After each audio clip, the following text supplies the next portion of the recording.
I expected at least a a cravat. clerical collar, but I've lost it. So Okay, Alex, introduce yourself. I'm Alex. And you're playing? I'm playing Jack. Okay, Miguel. I'm Miguel, and I'll be playing Algernon Moncrief. Okay, David. I am the David Cedar, the Very Reverend Canon Chasuble. And Ben. I'm Bennett Polishi. I'm playing Lane and Merriman. Okay, and Anna. I'm Anna Cody, and I'm reading Gwendolyn. And Paula. I'm Paula Hosa, and I am Lady Bracknell. And Taylor. I'm Taylor Lynn, and I'm reading Cecily Cardew. And last but certainly not least, Vicky. Vicky, Miss Prism. And with that, ladies and gentlemen, you're off.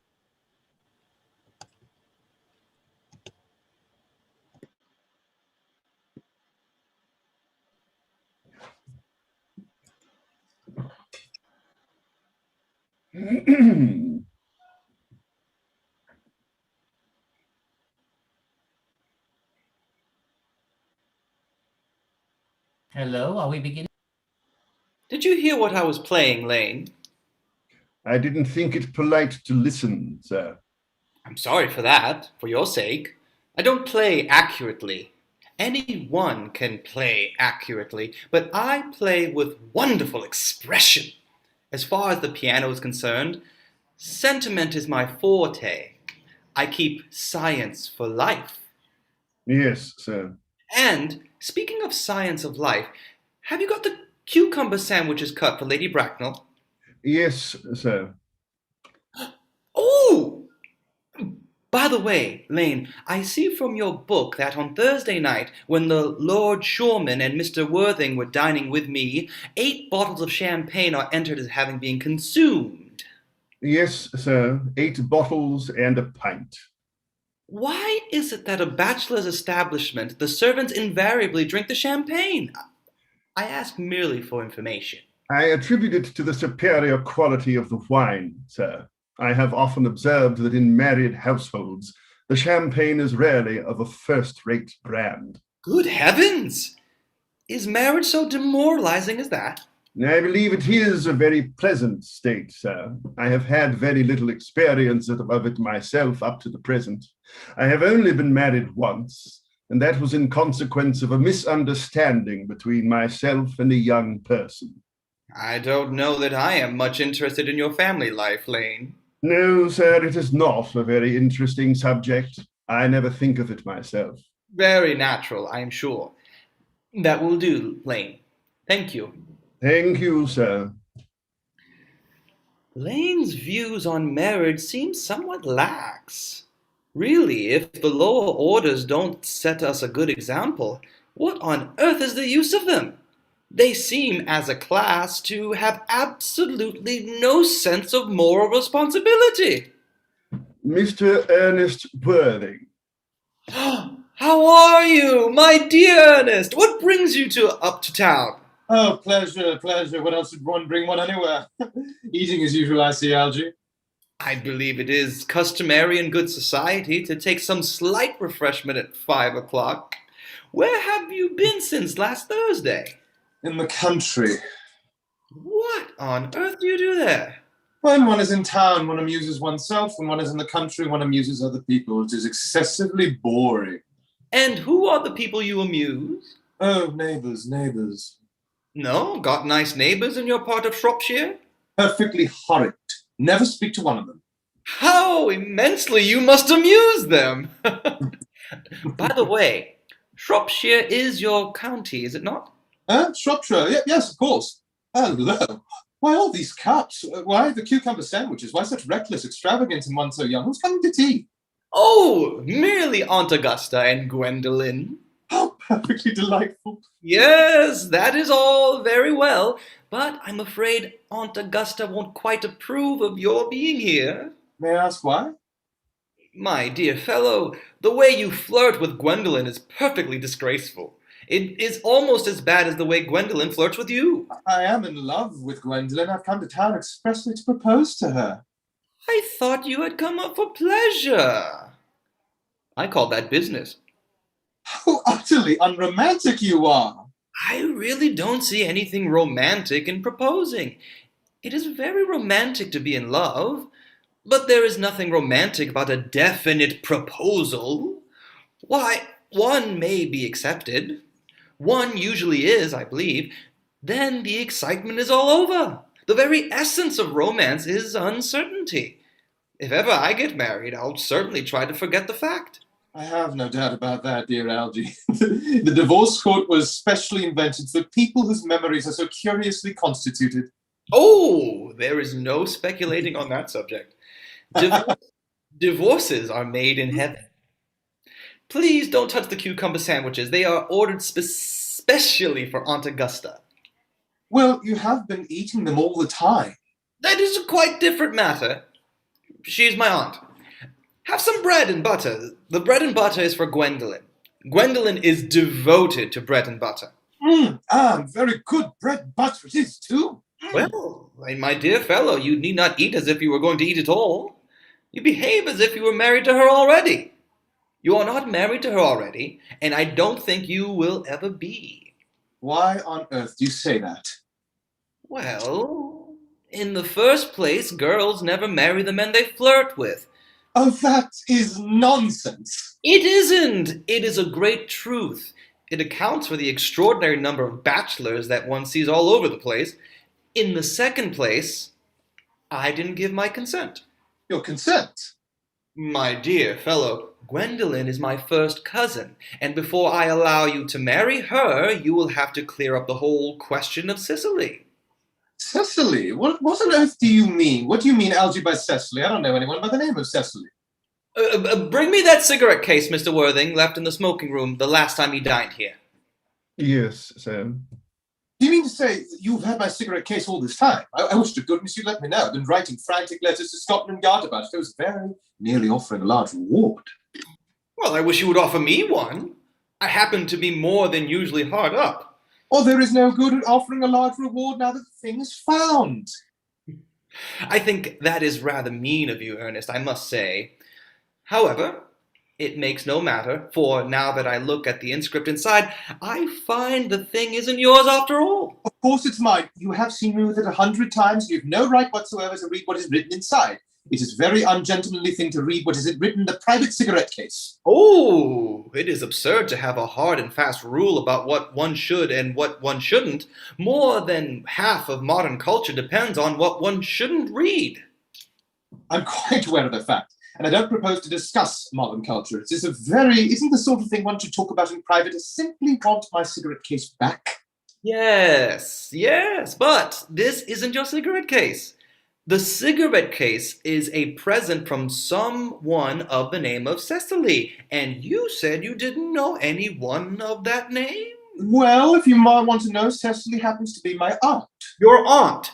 Yes, charming old lady she is. Lives in Tunbridge Wells. Just give it back to me, Algie. Ah, but why does she call herself Little Cecily if she is your aunt and lives at Tunbridge Wells? From Little Cecily with her fondest love. My dear fellow, what on earth is there in that? Some aunts are tall, some aunts are not tall. That is a matter that surely an aunt must be allowed to decide for herself. You seem to think that every aunt should be exactly like your aunt. That is absurd. For heaven's sake, give me back my cigarette case. Yes, but why does your aunt call you her uncle? From Little Cecily, with her fondest love to her dear Uncle Jack. There is no objection, I admit, to an aunt being a small aunt. But why an aunt, no matter her size may be, should call her own nephew her uncle? I can't quite make it out. Besides, your name isn't Jack at all. It is Ernest. It isn't Ernest. It's Jack. You have always told me it was Ernest. I have introduced you to everyone as Ernest. You answer to the name of Ernest. You look as if your name was Ernest. You are the most earnest-looking person I ever saw in my life. It is perfectly absurd you're saying that your name isn't Ernest. Isn't your cards? Here is one of them. Mr. Ernest Worthing B. for the Albany. I'll keep this as proof that your name is Ernest if you ever attempt to deny it to me or to Gwendolyn or anyone else. Well, my name is Ernest in town and Jack in the country, and that cigarette case was given to me in the country. Yes, but that does not account for the fact that your small Aunt Cecily, who lives at Turnbridge Wells, calls you her dear uncle. Come, old boy, you had much better have one thing out at once. My dear Algy, you talk as if you were a dentist. It is very vulgar to talk like a dentist when one isn't a dentist. It produces a false impression. Well, that is exactly what dentists always do. Now, go on. Tell me the whole thing. I may mention that I have always suspected you of being a confirmed and secret Bunburyist, and I am quite sure of it now. Yes, what on earth do you mean by Bunburyist? Oh, I'll reveal to you the meaning of that incomparable expression as soon as you are kind enough to inform me why you are Ernest in town and Jack in the country. Well, produce my cigarette case first. Here it is. Now, produce your explanation and pray make it improbable. My dear fellow, there is nothing improbable about my explanation at all. In fact, it's perfectly ordinary. Old Mr. Thomas Cardew, who adopted me when I was a little boy, made me in his will guardian to his granddaughter, Miss Cecily Cardew. Cecily, who addresses me as her uncle from motives of respect that you could not possibly appreciate, lives at my place in the country under the charge of her admirable governess, Miss Prism. Where is that place in the country, by the way? That is nothing to you, dear boy. You're not going to be invited. I may tell you candidly that the place is not in Shropshire. I suspected that, my dear fellow. I have Bunburied all over Shropshire on 2 separate occasions. Now, go on. Why are you Ernest in town and Jack in the country? My dear Algy, I don't know whether you'll be able to understand my real motives. You're hardly serious enough. When one is placed in the position of a guardian, one has to adopt very high in moral tone on all subjects. It's one's duty to do so. And as a high moral tone can hardly be said to conduce very much to either one's health or one's happiness in order to get up to town, I've always pretended to have a younger brother of the name of Earnest who lives in Albany and gets into the most dreadful scrapes. That, my dear Algy, is the whole truth, pure and simple. The truth is rarely pure and never simple. Modern life would be very tedious if it were either, and modern literature a complete impossibility. That wouldn't at all be a bad thing. Literary criticism is not your forte, my dear fellow. Don't try it.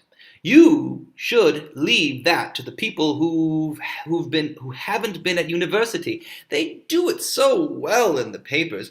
What you really are is a Bunburyist. It's quite right in saying that you are a Bunburyist.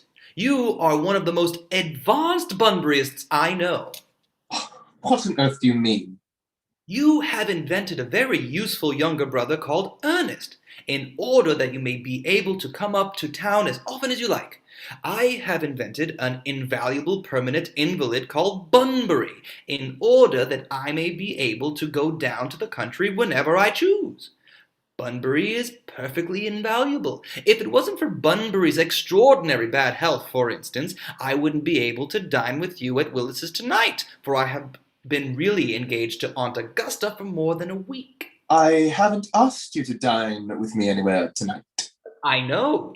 You are absurdly careless about sending out invitations. It is very foolish of you. Nothing annoys people so much as not receiving invitations. You had much better dine with your Aunt Augusta. I haven't the smallest intention of doing anything of the kind. To begin with, I dined here on Monday, and once a week is quite enough to dine with one's own relations.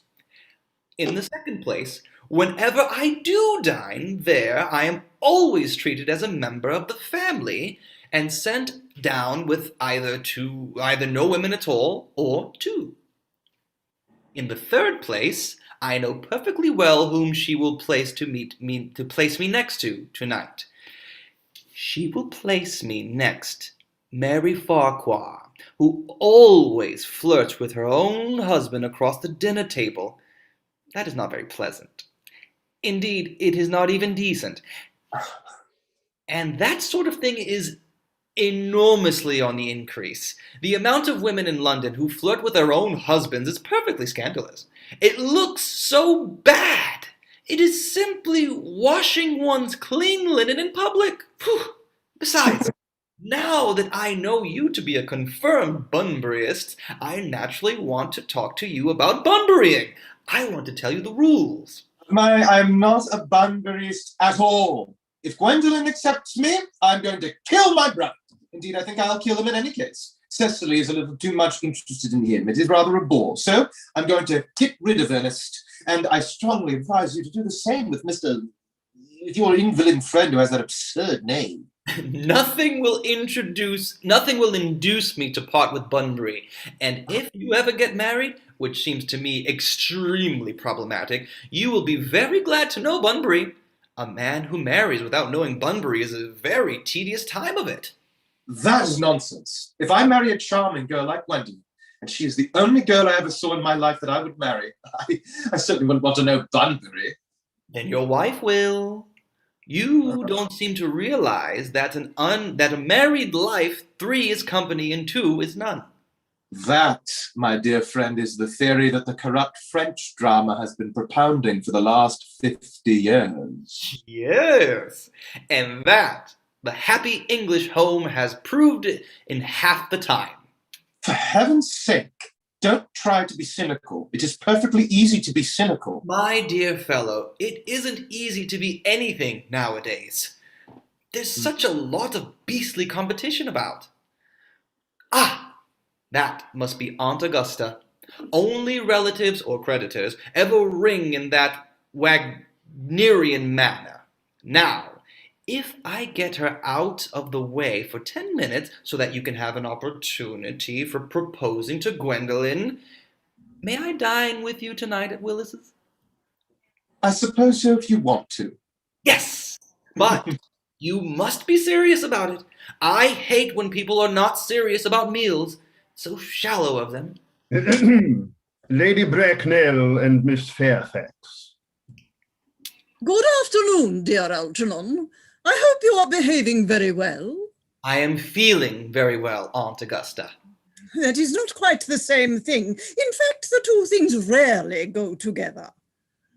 Dear me, you are smart. I am always smart. Am I not, Mr. Worthing? You're quite perfect, Miss Fairfax. Oh, I hope I am not that. It would leave no room for developments, and I intend to develop in many directions. I'm sorry if we are a little late, Algernon, but I was obliged to call on dear Lady Harbury. I hadn't been there since her poor husband's death. I never saw a woman so altered. She looks quite 20 years younger. And now I'll have a cup of tea and one of those nice cucumber sandwiches you promised me. Certainly, Aunt Augusta. Won't you come and sit here, Gwendolen? Thanks, Mamma. I'm quite comfortable where I am. Good heavens! Lane, why are there no cucumber sandwiches? I ordered them specially. There were no cucumbers in the market this morning, sir. I went down twice. No cucumbers? No, sir, not even for ready money. That will do, Lane. Thank you. Thank you, sir. I am greatly distressed, Aunt Augusta, about there being no cucumbers. Not even for ready money. Oh, it really makes no matter, Algernon. I had some crumpets with Lady Harbury, who seems to me to be living entirely for pleasure now. I hear her hair has turned quite gold from grief. It certainly has changed its colour. From what cause, I, of course, cannot say. Thank you. I've quite a treat for you tonight, Algernon. I am going to send you down with Mary Farquhar. She is such a nice woman and so attentive to her husband. It's delightful to watch them. I'm afraid, Aunt Augusta, I shall have to give up the pleasure of dining with you tonight after all. I hope not, Algernon. It would put my table completely out. Your uncle would have to dine upstairs. Fortunately, he's accustomed to that.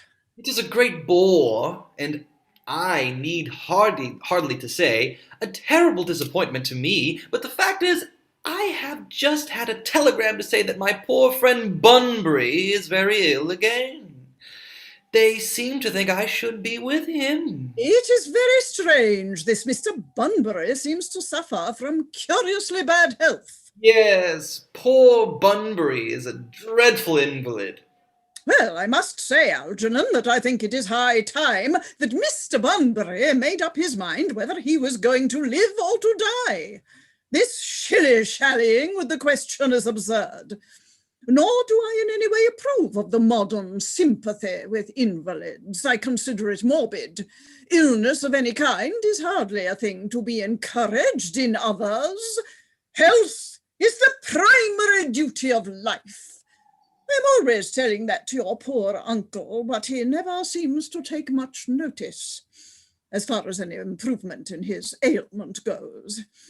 I should be much obliged if you would ask Mr. Bunbury from me to be kind enough not to have a relapse on Saturday, for I rely on you to arrange my music for me. It is my last reception, and one wants something that will encourage conversation, particularly at the end of the season when everyone has practically said whatever they had to say, which in most cases was probably not much.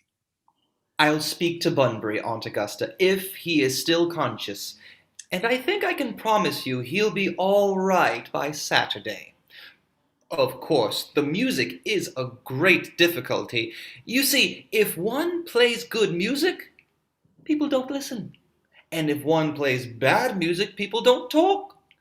But I'll run over the program I've drawn out if you will kindly come into the next room for a moment.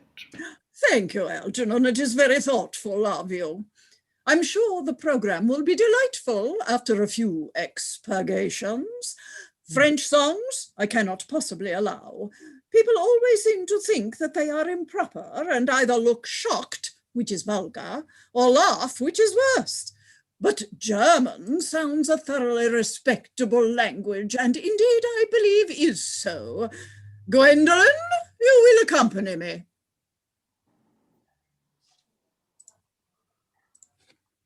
Certainly, Mamma. Charming day it has been, Miss Fairfax. Pray don't talk to me about the weather, Mr. Worthing. Whenever people talk to me about the weather, I always feel quite certain that they mean something else. And that makes me so nervous. I do mean something else. I thought so. In fact, I am never wrong. And I would like to be allowed to take advantage of Lady Bracknell's temporary absence. I would certainly advise you to do so. Mamma has a way of coming back suddenly into a room that I have often had to speak to her about. Miss Fairfax, ever since I met you, I have admired you more than any girl I have ever met since I met you. Yes, I'm quite well aware of the fact. And I often wish that in public, at any rate, you had been more demonstrative. For me, you have always had an irresistible fascination. Even before I met you, I was far from indifferent to you. We live, as I hope you know, Mr. Worthing, in an age of ideals. The fact is constantly mentioned in the more expensive monthly magazines and has reached the provincial pulpits, I am told. And my ideal has always been to love someone of the name of Earnest. There is something in that name that inspires absolute confidence. The moment Algernon first mentioned to me that he had a friend called Earnest, I knew I was destined to love you. You really love me, Gwendolen? Passionately. Darling, you don't know how happy you've made me. My own Earnest. But you really don't mean to say you couldn't love me if my name wasn't Ernest. But your name is Earnest. Yes, I know it is, but supposing it was something else, do you mean to say you couldn't love me then? That is clearly a metaphysical speculation, and like most metaphysical speculations, has very little reference at all to the actual facts of real life as we know them. Personally, darling, I just speak quite candidly. I don't much care about the name of Ernest. I don't think the name suits me at all. It suits you perfectly. It is a divine name. It has a music of its own. It produces vibrations. Well, really, Gwendolen, I must say that I think there are lots of other much nicer names. I think Jack, for instance, is a very charming name. Jack? No, there is very little music in the name Jack, if any at all, indeed. It does not thrill. It produces absolutely no vibrations. I have known several Jacks, and they all, without exception, were more than usually plain. Besides, Jack is a notorious domesticity for John. And I pity any woman who is married to a man called John. She would probably never even be allowed to know the entrancing pleasure of a single moment's solitude. The only really safe name is Ernest. Gwendolyn, I must get christened at once. I mean, we must get married at once. There is no time to be lost. Married, Mr. Worthing? Well, surely, you know that I love you, and you led me to believe, Miss Fairfax, that you were not absolutely indifferent to me. I adore you, but you haven't proposed to me yet. Nothing has been said at all about marriage. The subject has not even been touched on. Well, may I propose to you now? I think it would be an admirable opportunity. And to spare you any possible disappointment, Mr. Worthing, I think it only fair to tell you quite frankly beforehand that I am fully determined to accept you. Gwendolyn! Yes, Mr. Worthing. What have you got to say to me? Yeah, you know what I've got to say to you. Yes, but you don't say it. Gwendolyn, will you marry me? Of course I will, darling. How long you've been about it. I'm afraid you have had very little experience in how to propose. My own one! I've never loved anyone in the world but you! Yes, but men often propose for practice. I know my brother Gerald does. All my girlfriends tell me so. What wonderfully blue eyes you have, Ernest. They are quite blue. I hope you will always look at me just like that, especially when there are other people present. Mr. Worthing, rise, sir, from this semi-recumbent posture. It is most indecorous. Mamma, I must beg you to retire. There's just no place for you. Besides, Mr. Worthing is not quite finished yet. Finished what, may I ask? I am engaged to Mr. Worthing, Mamma. Oh, pardon me, you are not engaged to anyone. When you do become engaged to someone, I, or your father, should his health permit him, will inform you of the fact. An engagement should come on a young girl as a surprise, pleasant or unpleasant, as the case may be. It is hardly a matter that she could be allowed to arrange for herself. And now, I have a few questions to put to you, Mr. Worthing. While I am making these inquiries, you, Gwendolen, will wait for me below in the carriage. Mamma. In the carriage, Gwendolen? Gwendolen, the carriage! Yes, Mamma. You can take a seat, Mr. Worthing. Thank you, Lady Bracknell. I prefer standing. Now, I feel bound to tell you that you are not down on my list of eligible young men, although I have the same list as the dear Duchess of Bolton has. We work together, in fact. However, I am quite ready to enter your name should your answers be what a really affectionate mother requires. Do you smoke? Well, yes, I must admit, I smoke. I'm glad to hear it. A man should always have an occupation of some kind. There are far too many idle men in London as it is. How old are you? 29. Ah, very good age to be married at. I have always been of the opinion that a man who desires to get married should know either everything or nothing. Which do you know? I know nothing, Lady Bracknell. I am pleased to hear it. I do not approve of anything that tampers with natural ignorance. Ignorance is like a delicate exotic fruit. Touch it, and the bloom is gone. The whole theory of modern education is radically unsound. Fortunately, in England, at any rate, education produces no effect whatsoever. If it did, it would prove a serious danger to the upper classes and probably lead to acts of violence in Grosvenor Square. What is your income? Between 7,000 and 8,000 a year? In land or in investments? In investments chiefly. Ah, that is satisfactory. What between the duties expected of one during one's lifetime and the duties exacted from one after one's death, land has ceased to be either a profit or a pleasure. It gives one a position and prevents one from keeping it up. That's all that can be said about land. I have a country house, some land, of course, attached to it, about 1,500 acres, I believe. But I don't depend on that for my real income. In fact, as far as I can make out, the poachers are the only people who make anything out of it. A country house. How many bedrooms? Oh, well, that point can be cleared up afterwards. You have a townhouse, I hope. A girl with a simple, unspoiled nature like Gwendolen could hardly be expected to reside in the country. Well, I own a house in Belgrave Square, but it is led by the year to Lady Bloxham. Of course, I can get it back whenever I like at 6 months' notice. Lady Bloxham, I don't know her. Oh, she goes back very little. She's a lady considerably advanced in years. Nowadays, that is no guarantee of respectability of character. What number in Belgrave Square? 149. The unfashionable side. I thought there was something. However, that could easily be altered. Do you mean the fashion or the side? Both, if necessary, I presume. What are your politics?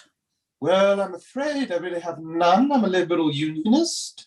Oh, they count as Tories. They dine with us, or come in the evening at any rate.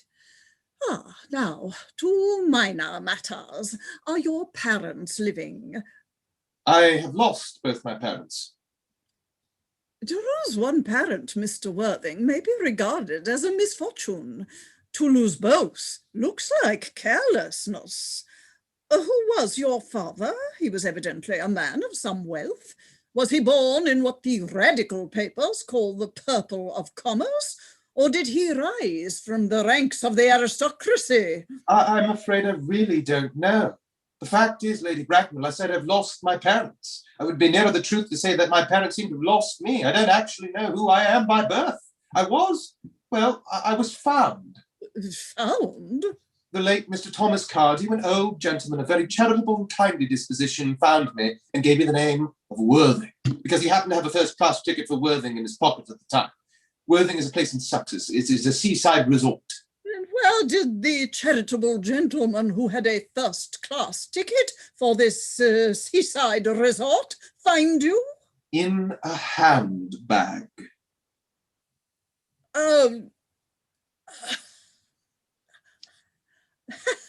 Handbag? Yes, Lady Bracknell, I was in a handbag. A somewhat large black leathery bag with handles on it. An ordinary handbag, in fact. In what locality did this Mr. James or Thomas Cardew come across this ordinary handbag? In the cloakroom at Victoria Station that was given to him in mistake for his own. The cloakroom at Victoria Station? Yes, the Brighton line. The line is immaterial. Mr. Worthing, I confess I feel somewhat bewildered by what you have just told me.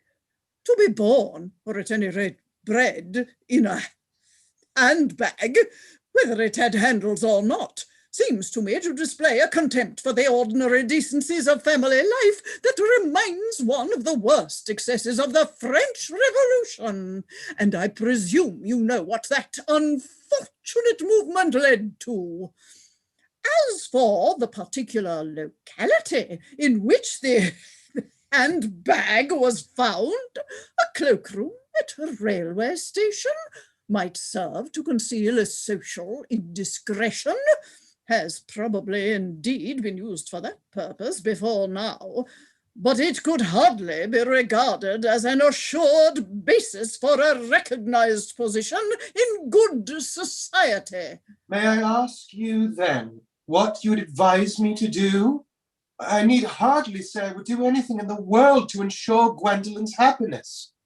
I would strongly advise you, Mr. Worthing, to try and acquire some relations as soon as possible, and to make a definite effort to produce at any rate one parent of either sex before the season is quite over. Well, I don't see how I could possibly manage to do that. I can produce the handbag at any moment. It is in my dressing room at home. I really think that should satisfy you, Lady Bracknell. Me, sir? What has it to do with me?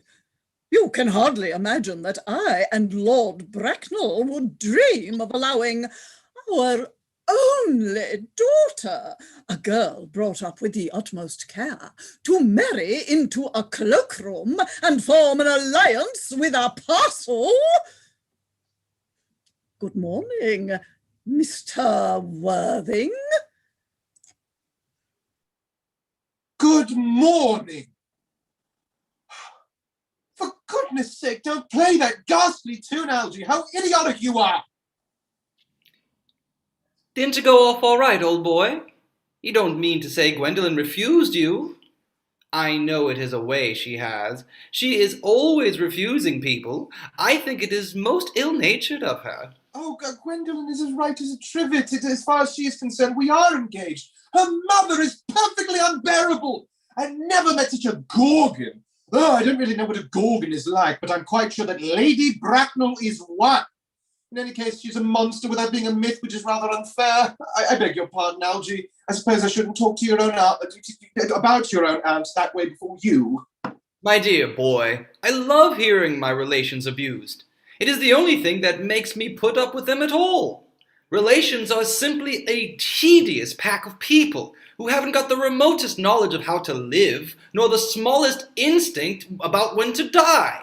Oh, that is nonsense. It isn't. Well, I won't argue about the matter. You always want to argue about things. That is exactly what things are originally made for. On my word, if I thought that, I'd shoot myself. You don't think there is any chance that Gwendolen will become like her mother in about 150 years, do you, Algy? All women become like their mothers. That is their tragedy. No man does. That's his. Is that clever? It is perfectly phrased, and quite as true as any observation in civilized life should be. I am sick to death of cleverness. Everybody is clever nowadays. You can't go anywhere without meeting clever people. The thing has become an absolute public nuisance. I wish to goodness we had a few fools left. We have? I should extremely like to meet them. What do they talk about? The fools? Oh, about the clever people, of course. What fools? By the way, did you tell Gwendolen the truth about your being Ernest in town and Jack in the country?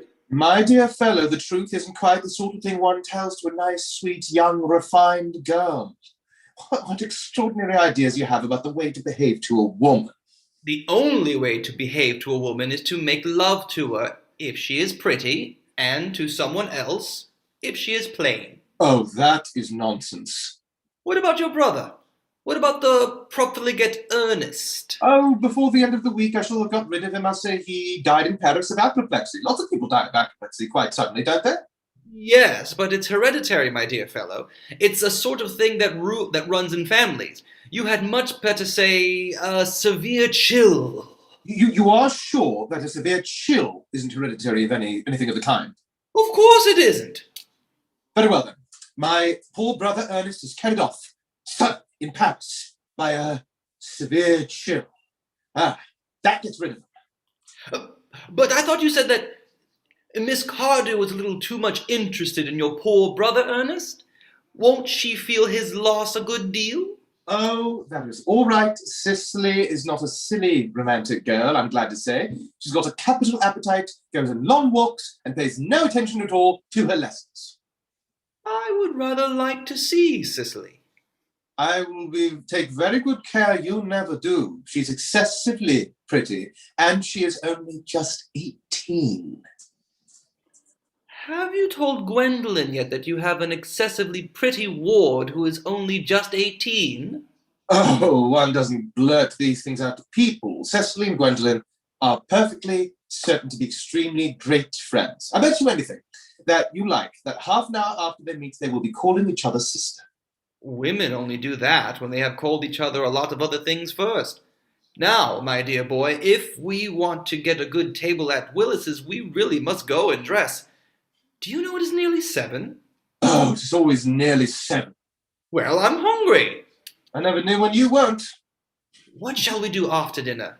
Go to a theatre? Oh, no. I loathe listening. Well, let us go to the club. Oh, no, I hate talking. Well, we might trot round to the Empire at 10. Oh, no, I can't bear to look at things. It's so silly. Well, what shall we do? Nothing. It is awfully hard work doing nothing.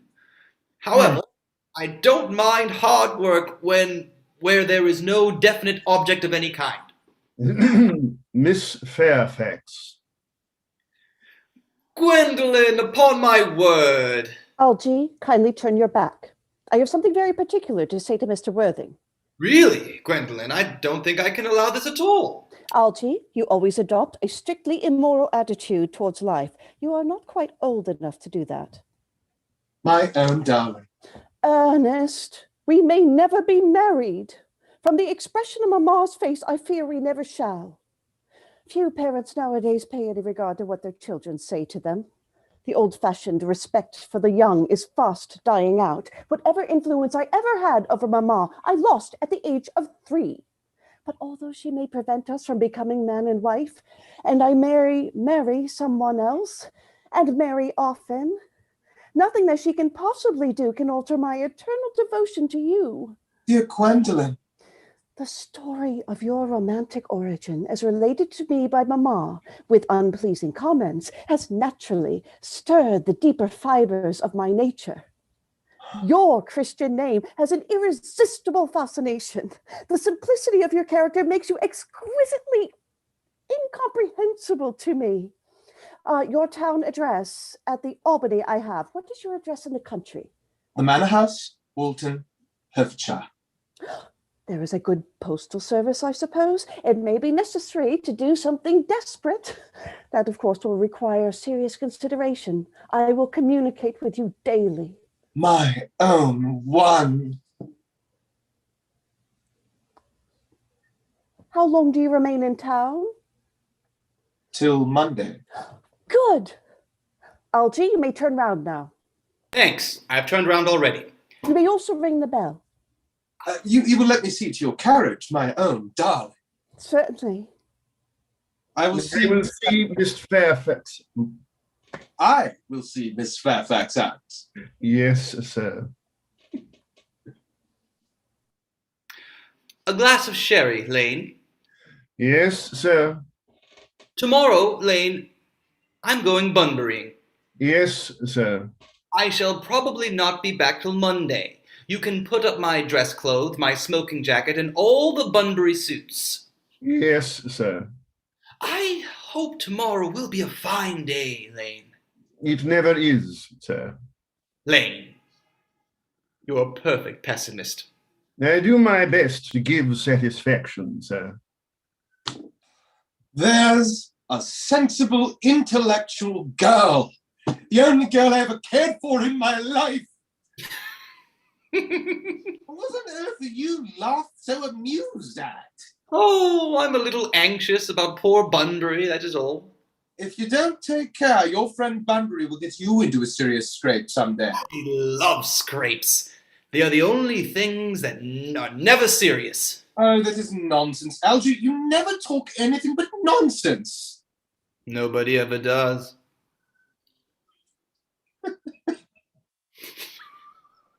Act drop, second act. Scene, garden at the manor house. A flight of gray stone steps leads up to the house. The garden, an old-fashioned one full of roses. Time of year, July. Basket, chairs, and a table covered with books are set under a large yew tree. Miss Prism discovered seated at the table. Cecily is at the back, watering flowers.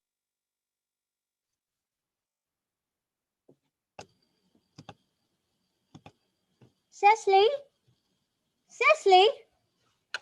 Surely, such a utilitarian occupation as the watering of flowers is rather Moulton's duty than yours, especially at a moment when intellectual pleasures await you. Your German grammar is on the table. Pray open it at page 15. We will repeat yesterday's lesson. But I don't like German. It isn't at all a becoming language.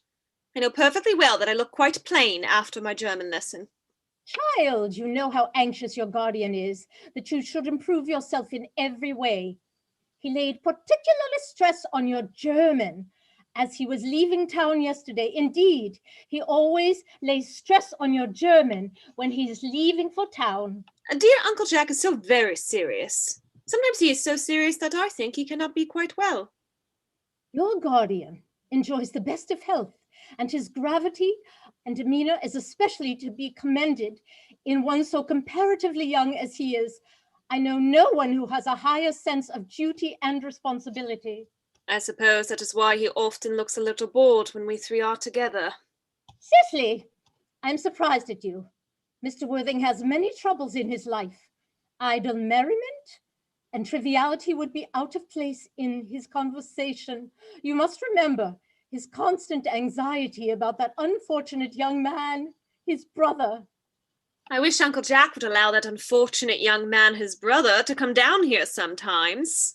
We might have a good influence over him, Miss Prism. I'm sure you certainly would. You know German and geology and things of that kind influence a man very much. I do not think that even I could produce any effect on a character that, according to his own brother's admission, is irretrievably weak and vacillating. Indeed, I am not sure I would desire to reclaim him. I am not in favor of this modern mania for turning bad people into good people at a moment's notice. As a man sows, so shall he reap. You must put away your diary, Cecily. I really don't know why you should keep a diary at all. I keep a diary in order to enter the wonderful secrets of my life. If I didn't write them down, I should probably forget all about them. Memory, my dear Cecily, is the diary that we all carry about with us. Yes, but it usually chronicles the things that have never happened and couldn't possibly have happened. I believe that memory is responsible for nearly all the 3-volume novels that Moody sends us. Do not speak slightingly of the 3-volume novel, Cecily. I wrote one myself in earlier days. Did you really, Miss Prism? How wonderfully clever you are! I hope it did not end happily. I don't like novels that end happily, that they depress me so much. The good ended happily and the bad unhappily. That is what fiction means. I suppose so. It seems very unfair. And was your novel ever published? Alas, no. The manuscript, unfortunately, was abandoned. I use the word in the sense of lost or mislaid. To your work, child, these speculations are profitless. But I see dear Dr. Chasuble coming through the garden. Dr. Chasuble, this is indeed a pleasure. And how are we this morning? Miss Prism, you are, I trust, well? Miss Prism has just been complaining of a slight headache. I think it would do her so much good to have a short stroll with you in the park, Dr. Chasuble. Cecily, I have not mentioned anything about a headache. No, dear Miss Prism, I know that, but I felt instinctively that you had a headache. Indeed, I was thinking about that and not about my German lessons when the rector came in. I hope, Cecily, you are not inattentive. Oh, I am afraid I am. That is strange. Were I fortunate enough to be Miss Prism's pupil, I would hang upon her lips. I spoke metaphorically. My metaphor was drawn from bees. Mr. Worthing, I suppose, has not returned from town yet? We do not expect him till Monday afternoon. Ah, yes. He usually likes to spend his Sunday in London. He is not one of those whose sole aim is enjoyment, as by all accounts that unfortunate young man, his brother, seems to be. But I must not disturb Egeria and her pupil any longer. Egeria? My name is Letitia, Doctor. A classical allusion merely, drawn from the pagan authors. I shall see you both, no doubt, at evensong. I think, dear Doctor, I will have a stroll with you. I find I have a headache after all, and a walk might do it good. With pleasure, Miss Prism, with pleasure. We might go as far as the schools and back. That would be delightful. Cecily, you will read your political economy in my absence. The chapter on the fall of the rupee you may omit. It is somewhat too sensational. even these metallic problems have their melodramatic side.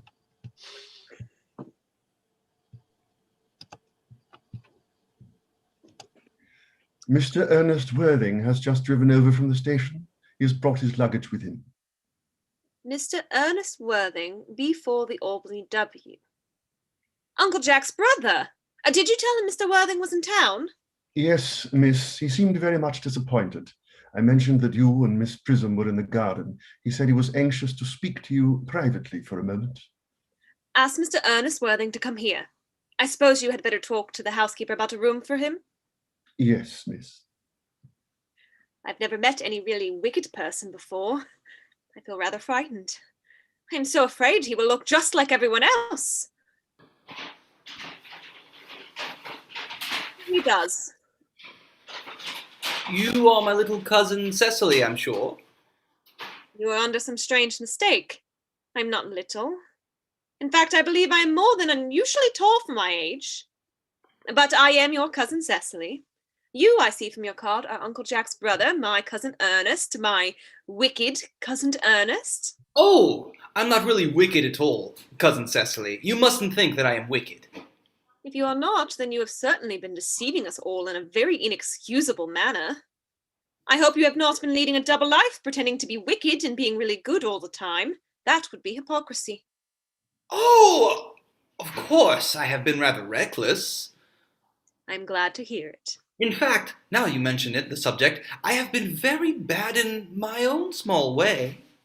I don't think you should be so proud of that, though I am sure it must have been a very pleasant. It is much pleasanter being here with you. I can't understand how you are here at all. Uncle Jack won't be back till Monday afternoon. That is a great disappointment. I am obliged to go up by the first train on Monday morning. I have a business appointment that I am anxious to miss. Couldn't you miss it anywhere but in London? No, the appointment is in London. Well, I know, of course, how important it is not to keep a business engagement if one wants to retain any sense of the beauty of life, but still, I think you had better wait till Uncle Jack arrives. I know he wants to speak to you about your emigrating. About my what? Your emigrating? He's gone up to buy your outfit. I certainly wouldn't let Jack buy my outfit. He has no taste in neckties at all. I don't think you will require neckties. Uncle Jack is sending you to Australia. Australia? I'd sooner die. Oh, well, he said at dinner on Wednesday night that you would have to choose between this world, the next world, and Australia. Oh, well, the accounts I have received of Australia and the next world are not particularly encouraging. The world is good enough for me, cousin Cecily. Yes, but are you good enough for it? I'm afraid I'm not that. That is why I want you to reform me. You might make that your mission if you don't mind, cousin Cecily. I'm afraid I've no time this afternoon. Well, would you mind my reforming myself this afternoon? It's rather quixotic of you, but I think you should try. I will. I feel better already. You are looking a little worse. That is because I'm hungry. How thoughtless of me. I should have remembered that when one is going to lead an entirely new life, one requires regular and wholesome meals. Won't you come in? Thank you. Might I have a buttonhole first? I never have any appetite unless I have a buttonhole first. A Marshal Neil? No, I'd sooner have a pink rose. Why? Because you are like a pink rose, cousin Cecily. I don't think it can be right for you to talk to me like that. Miss Prism never says such things to me. Then Miss Prism is a short-sighted old lady. You are the prettiest girl I ever saw. Miss Prism says that all good lucks are snares. They are a snare that every sensible man would like to be caught in. Oh, I don't think I would care to catch a sensible man. I shouldn't know what to talk to him about.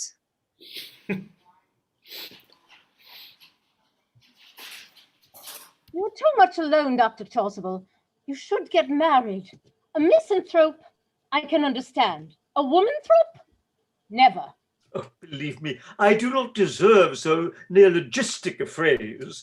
The precept as well as the practice of the primitive church was distinctly against matrimony.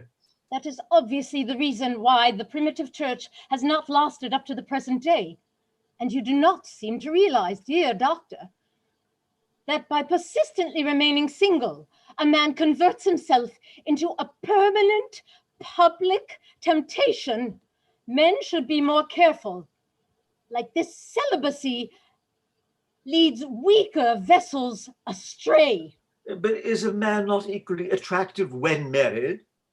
No, married man is ever attractive except to his wife. And often I've been told not even to her. That depends on the intellectual sympathies of the woman. Maturity can always be depended on. Ripeness can be trusted. Young women are green. I spoke horticulturally. My metaphor was drawn from fruits. But where is Cecily? Perhaps she followed us to the schools. Mr. Worthing? Mr. Worthing? This is indeed a surprise. We did not look for you till Monday afternoon. I have returned sooner than I expected. Dr. Chasuble, I hope you're well. Dear Mr. Worthing, I trust this garb of woe does not betoken some terrible calamity. My brother. More shameful debts and extravagances. Still leading his life of pleasure. Dead. Your brother Ernest dead. Quite dead. What a lesson for him. I trust he will profit by it. Mr. Worthing, I offer you my sincere condolence. You have at least the consolation of knowing that you are always the most generous and forgiving of brothers. Poor Ernest, he had many faults, but it is a sad, sad blow. Very sad indeed. Were you with him at the end? No, he died abroad in Paris. In fact, I had a telegram the last night from the manager of the Grand Hotel. Was the cause of death mentioned? A severe chill, it seems. As a man sows, so shall he reap. Charity, my dear Miss Prism, charity. None of us are perfect. I myself am peculiarly susceptible to drafts. Will the interment take place here? No, he seems to have expressed a desire to be buried in Paris. In Paris? Oh, I fear that hardly points to a very serious state of mind at the last. You would no doubt wish me to make some slight allusion to this tragic domestic affliction next Sunday. My sermon on the meaning of the manna in the wilderness can be adapted to almost any occasion, joyful, or as in this occasion, present, distressing. I have preached it at harvest celebrations, christenings, confirmations, on days of humiliation, and festival days. The last time I delivered it was in the cathedral as a charity sermon on behalf of the Society for the Prevention of Discontent among the upper orders. The bishop was present, was much struck by some of the analogies I drew. Ah, that reminds me. You mentioned christenings, I think, Dr. Chasuble. I suppose you know how to christen all right? I mean, of course, you are continually christening, aren't you? It is, I regret to say, one of the rector's most constant duties in this parish. I have often spoken to the poorer classes on the subject, but they don't seem to know what thrift is. But is there any particular infant in whom you are interested, Mr. Worthing? Your brother was, I believe, unmarried, was he not? Oh, yes. People who live entirely for pleasure usually are. But it is not for any child, dear doctor. I'm very fond of children. No, the fact is, I would like to be christened myself this afternoon if you have nothing better to do. But surely, Mr. Worthing, you have been christened already. I don't remember anything about it. But have you any grave doubts on the subject? I certainly intend to have. Of course, I don't know if the thing would bother you in any way, or if you think I am a little too old now. Oh, not at all. The sprinkling and indeed the immersion of adults is a perfectly canonical practice. Immersion? Oh, you need have no apprehensions. A sprinkling is all that is necessary, or indeed I think advisable. Weather is so changeable. At what hour would you wish the ceremony performed? Oh, I might trot round about 5, if that would suit you. Oh, perfectly, perfectly. In fact, I have 2 similar ceremonies to perform at that time. a case of twins that occurred recently in one of the outlying cottages on your own estate. Poor Jenkins, the carter, a most hard-working man. Oh, I don't see much fun in being christened along with other babies. It would be childish. Would 5:30 do? Admirably, admirably. And now, dear Mr. Worthing, I will not intrude any longer into a house of sorrow. I would merely beg you not to be too much bowed down by grief. What seems to us bitter trials are often blessings in disguise. This seems to me a blessing of an extremely obvious kind. Uncle Jack! Oh, I am pleased to see you back. What horrid clothes have you got on? Do go and change them. Cecily! My child, my child. What is the matter, Uncle Jack? Do look happy. You look as if you had a toothache, and I've got such a surprise for you. Who do you think is in the dining room? Your brother! Who? Your brother Ernest. He arrived about half an hour ago. What nonsense! I haven't got a brother. Oh, don't say that. However badly he may have behaved to you in the past, he's still your brother. You couldn't be so heartless as to disown him. I'll tell him to come out, and you will shake hands with him, won't you, Uncle Jack?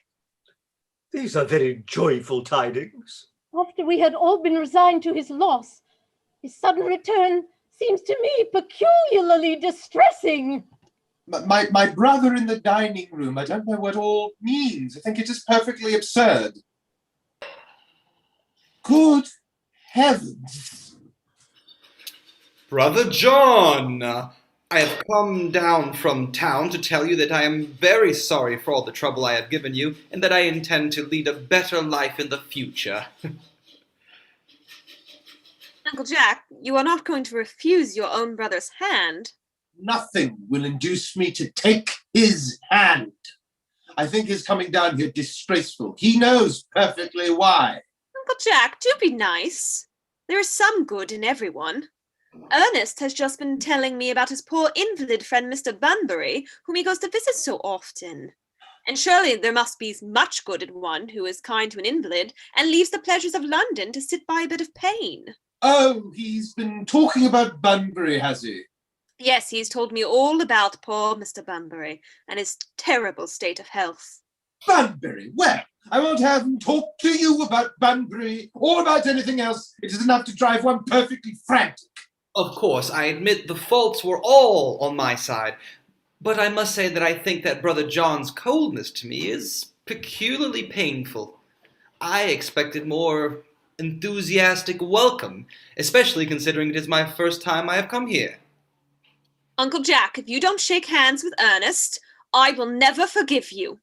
Never forgive me. Never, never, never. Well, this is the last time I shall ever do it. It is pleasant, is it not, to see so perfect a reconciliation? I think we might leave the two brothers together. Cecily, you will come with us. Certainly, Miss Prism. My little task of reconciliation is over.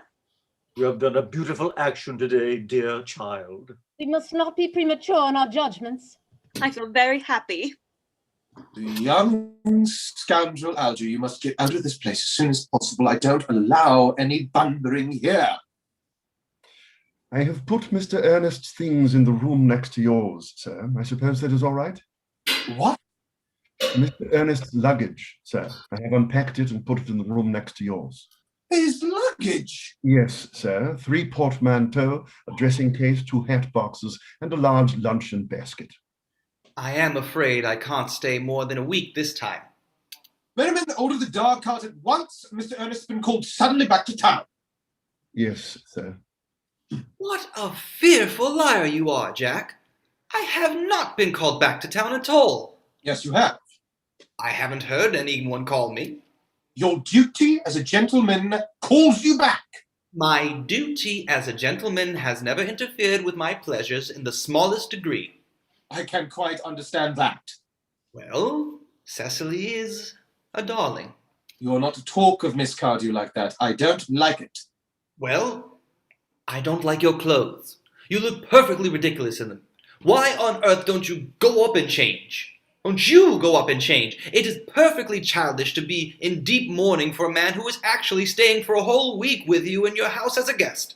I call it grotesque. You are certainly not staying with me for a whole week as a guest or anything else. You've got to leave by the 4:05 train. I certainly won't leave so long as you are in mourning. It would be most unfriendly. If I were in mourning, you would stay with me, I suppose. I should think it very unkind if you didn't. Well, will you go if I change my clothes? Yes, if you are not too long. I never saw anybody take so long to dress, and with such little result. Well, at any rate, this is better than being always overdressed as you are. If I am occasionally a little overdressed, I make up for it by being always immensely overeducated. Your vanity is ridiculous, your conduct an outrage, and your presence in my garden utterly absurd. However, you've got to catch the 4:05, and I hope you will have a pleasant journey back to town. This bunburying, as you call it, has not been a great success for you. I think it has been a great success. I'm in love with Cecily, and that is everything.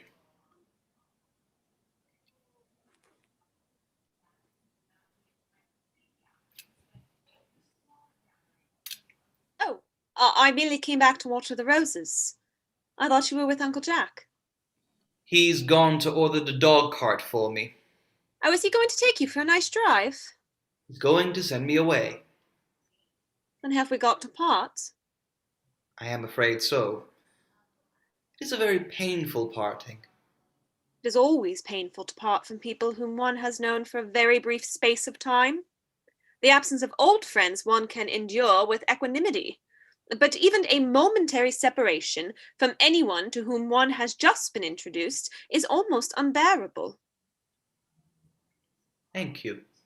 The dog cart is at the door, sir. It can wait, Merriman, for 5 minutes. Yes, miss. I hope, Cecily, I shall not offend you if I state quite frankly and openly that you seem to me to be in every way the visible personification of absolute perfection. I think your frankness does you great credit, Ernest. If you will allow me, I will copy your remarks into my diary. Do you really keep a diary? I'd give anything to look at it. Oh, no. You see, it is simply a very young girl's record of her own thoughts and impressions, and consequently meant for publication. When it appears in volume form, I hope you will order a copy. But pray, Ernest, don't stop. I delight in taking down from dictation. I've reached absolute perfection. You can go on. I'm quite ready for more. Oh, don't cough, Ernest. When one is dictating, one should speak fluently and not cough. Besides, I don't know how to spell a cough. Cecily, ever since I first looked upon your wonderful and incomparable beauty, I have dared to love you wildly, passionately, devotedly, hopelessly. I don't think that you should tell me that you love me wildly, passionately, devotedly, hopelessly. Hopelessly doesn't seem to make much sense, does it? Cecily. The dog cart is waiting, sir. Tell it to come round next week at the same hour. Yes, sir. Uncle Jack would be very much annoyed if he knew you were staying on till next week at the same hour. Oh, I don't care about Jack. I don't care for anybody in the whole world but you. I love you, Cecily. You will marry me, won't you? You silly boy, of course. Why, we have been engaged for the last 3 months. For the last 3 months? Yes, it will be exactly 3 months on Thursday. But how did we become engaged? Well, ever since dear Uncle Jack first confessed to us that he had a younger brother who was very wicked and bad, you, of course, have formed the chief topic of conversation between myself and Miss Prism. And, of course, a man who is much talked about is always very attractive. One feels there must be something in him, after all. I dare say it was foolish of me, but I fell in love with you, Ernest. Darling, and when was the engagement actually settled? On the 14th of February last. Worn out by your entire ignorance of my existence, I determined to end the matter one way or the other, and after a long struggle with myself, I accepted you under this dear old tree here. The next day, I bought this little ring in your name, and this is the little bangle with the true lover's knot I promised you always to wear. Did I give you this? It's very pretty, isn't it? Yes, you've wonderfully good taste, Ernest. It is the excuse I've always given for your leading such a bad life. And this is the box in which I keep all your dear letters. My letters?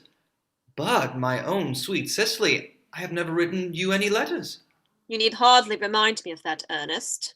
I remember only too well that I was forced to write your letters for you. I wrote always 3 times a week, and sometimes oftener. Oh, do let me read them, Cecily. Oh, I couldn't possibly. They would make you far too conceited. The 3 you wrote me after I'd broken off the engagement are so beautiful and so badly spelled that even now I can hardly read them without crying a little. But was our engagement ever broken off? Of course it was. On the 22nd of last March. You can see the entry if you like.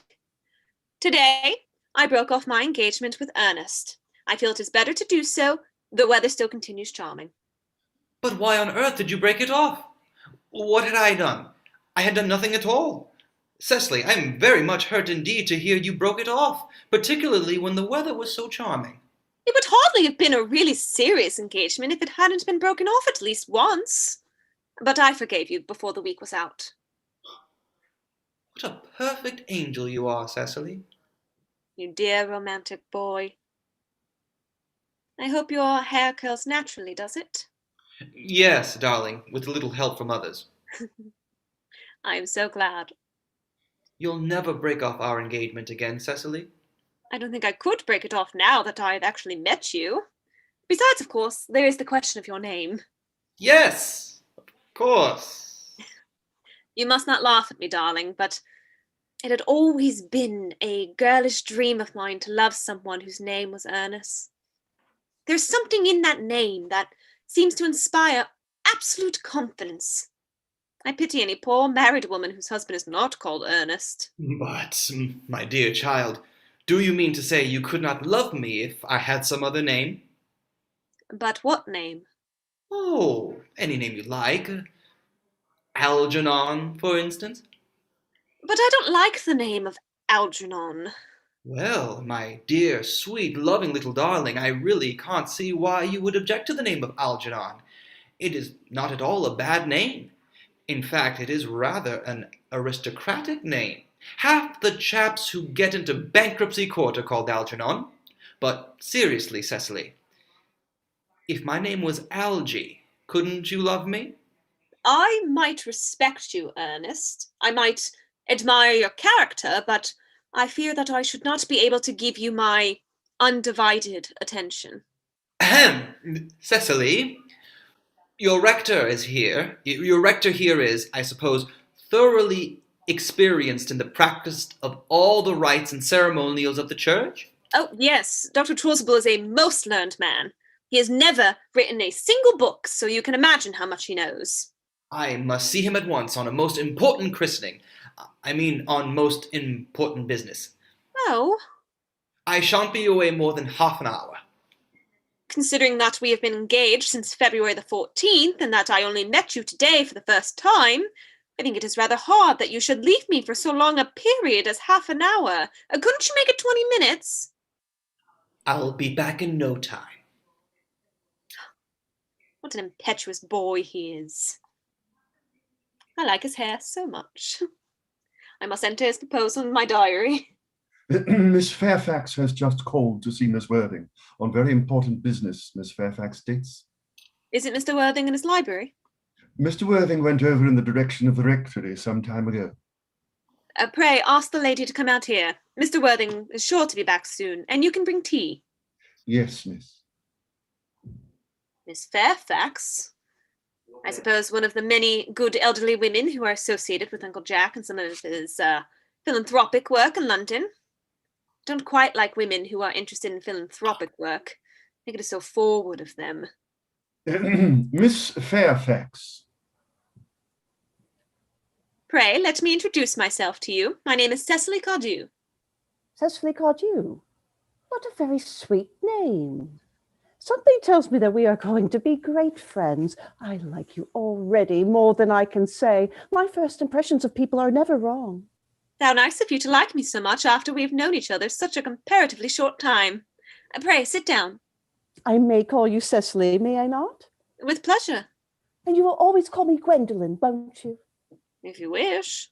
Then that is all quite settled, is it not? I hope so. Perhaps this might be a favourable opportunity for my mentioning who I am. My father is Lord Bracknell. You've never heard of Papa, I suppose? I don't think so. Outside the family circle, Papa, I am glad to say, is entirely unknown. I think that is quite as it should be. The home seems to me to be the proper sphere for the man. And certainly, once a man begins to neglect his domestic duties, he becomes painfully effeminate, does he not? And I don't like that. It makes men so very attractive.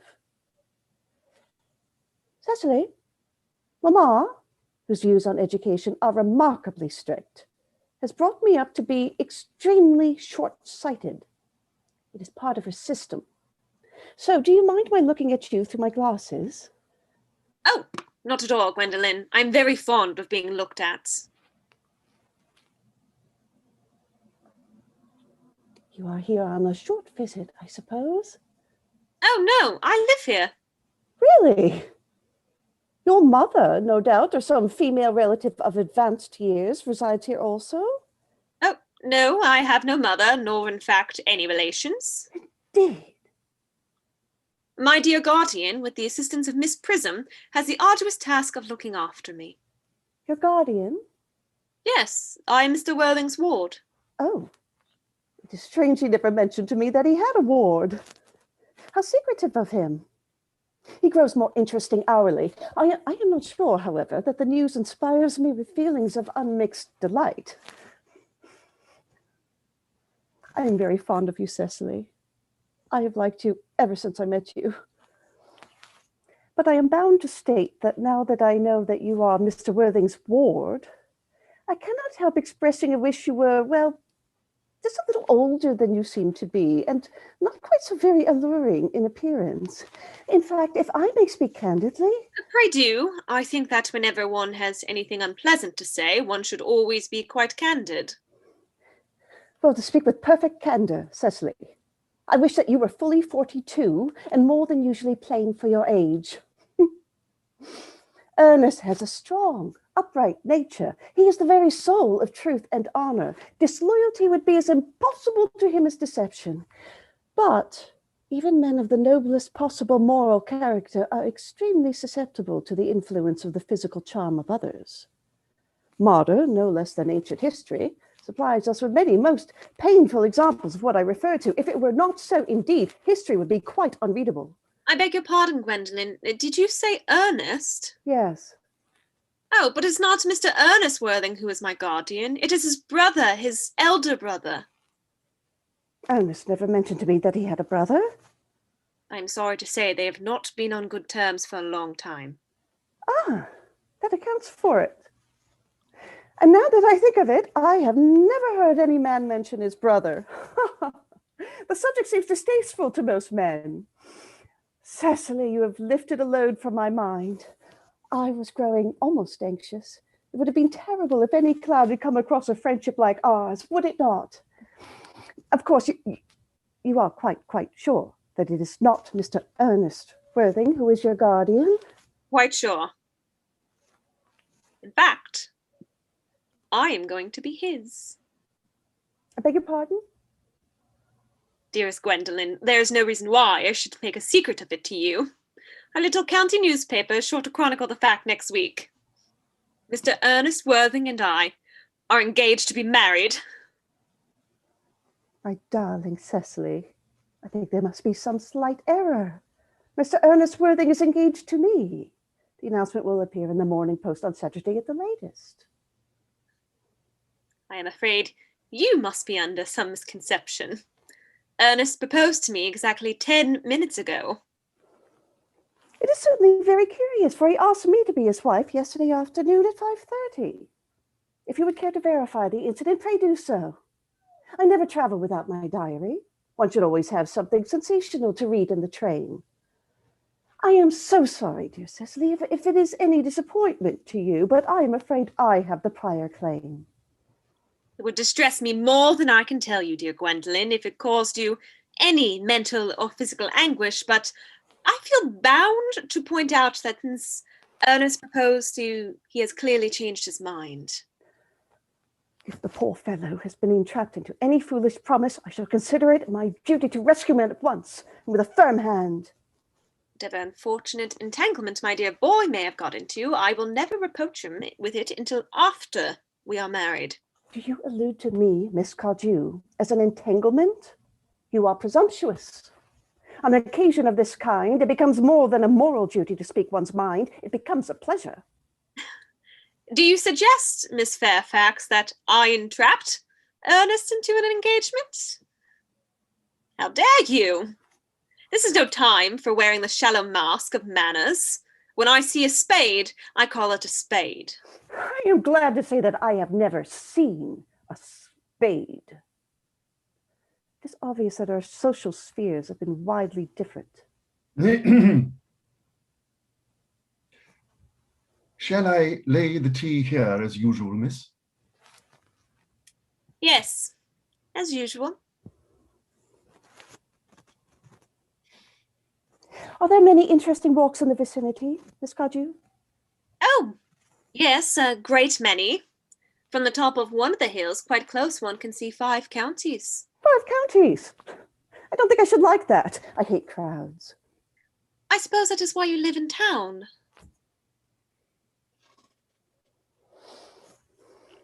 Quite a well-kept garden this is, Miss Cardew. So glad you like it, Miss Fairfax. I had no idea there were any flowers in the country. Oh, flowers are as common here, Miss Fairfax, as people are in London. Personally, I cannot understand how anybody manages to exist in the country, if anybody who is anybody does. The country always bores me to death. Ah, this is what the newspapers call agricultural depression, is it not? I believe the aristocracy are suffering very much from it at just the present. It is almost an epidemic amongst them, I have been told. May I offer you some tea, Miss Fairfax? Thank you. Detestable girl, but I require tea. Sugar? No, thank you. Sugar is not fashionable anymore. Cake or bread and butter? Bread and butter, please. Cake is rarely seen at the best houses nowadays. Hand that to Miss Fairfax.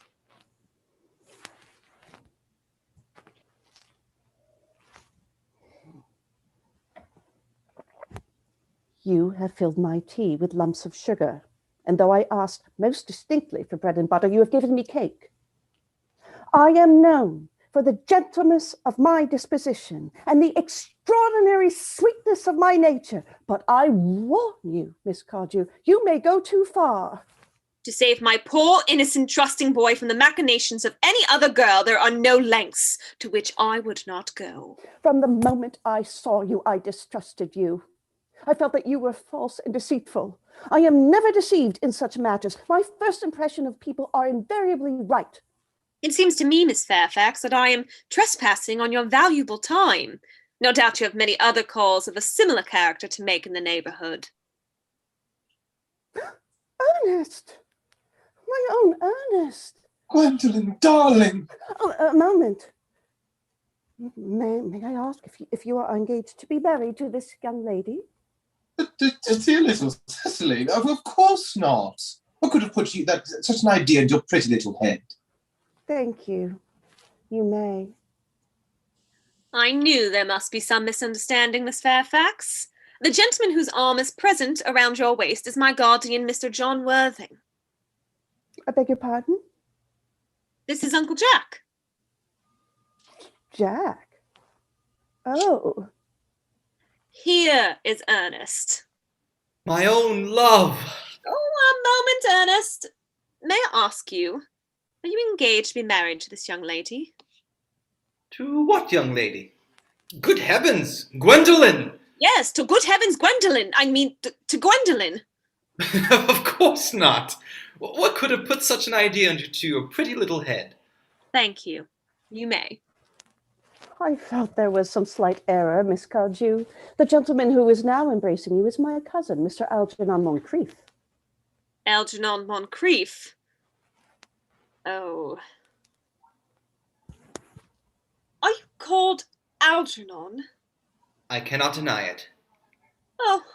Is your name really John? I could deny it if I liked. I could deny anything if I liked, but my name certainly is John. It has been John for years. A gross deception has been practiced on both of us. My poor wounded Cecily. My sweet wrong Gwendolen. You will call me sister, will you not? Oh, there is just one question I would like to be allowed to ask my guardian. An admirable idea. Mr. Worthing, there is just one question I would like to be permitted to put to you. Where is your brother Ernest? We are both engaged to be married to your brother Ernest, so it is of a matter of some importance to us to know where your brother Ernest is at present.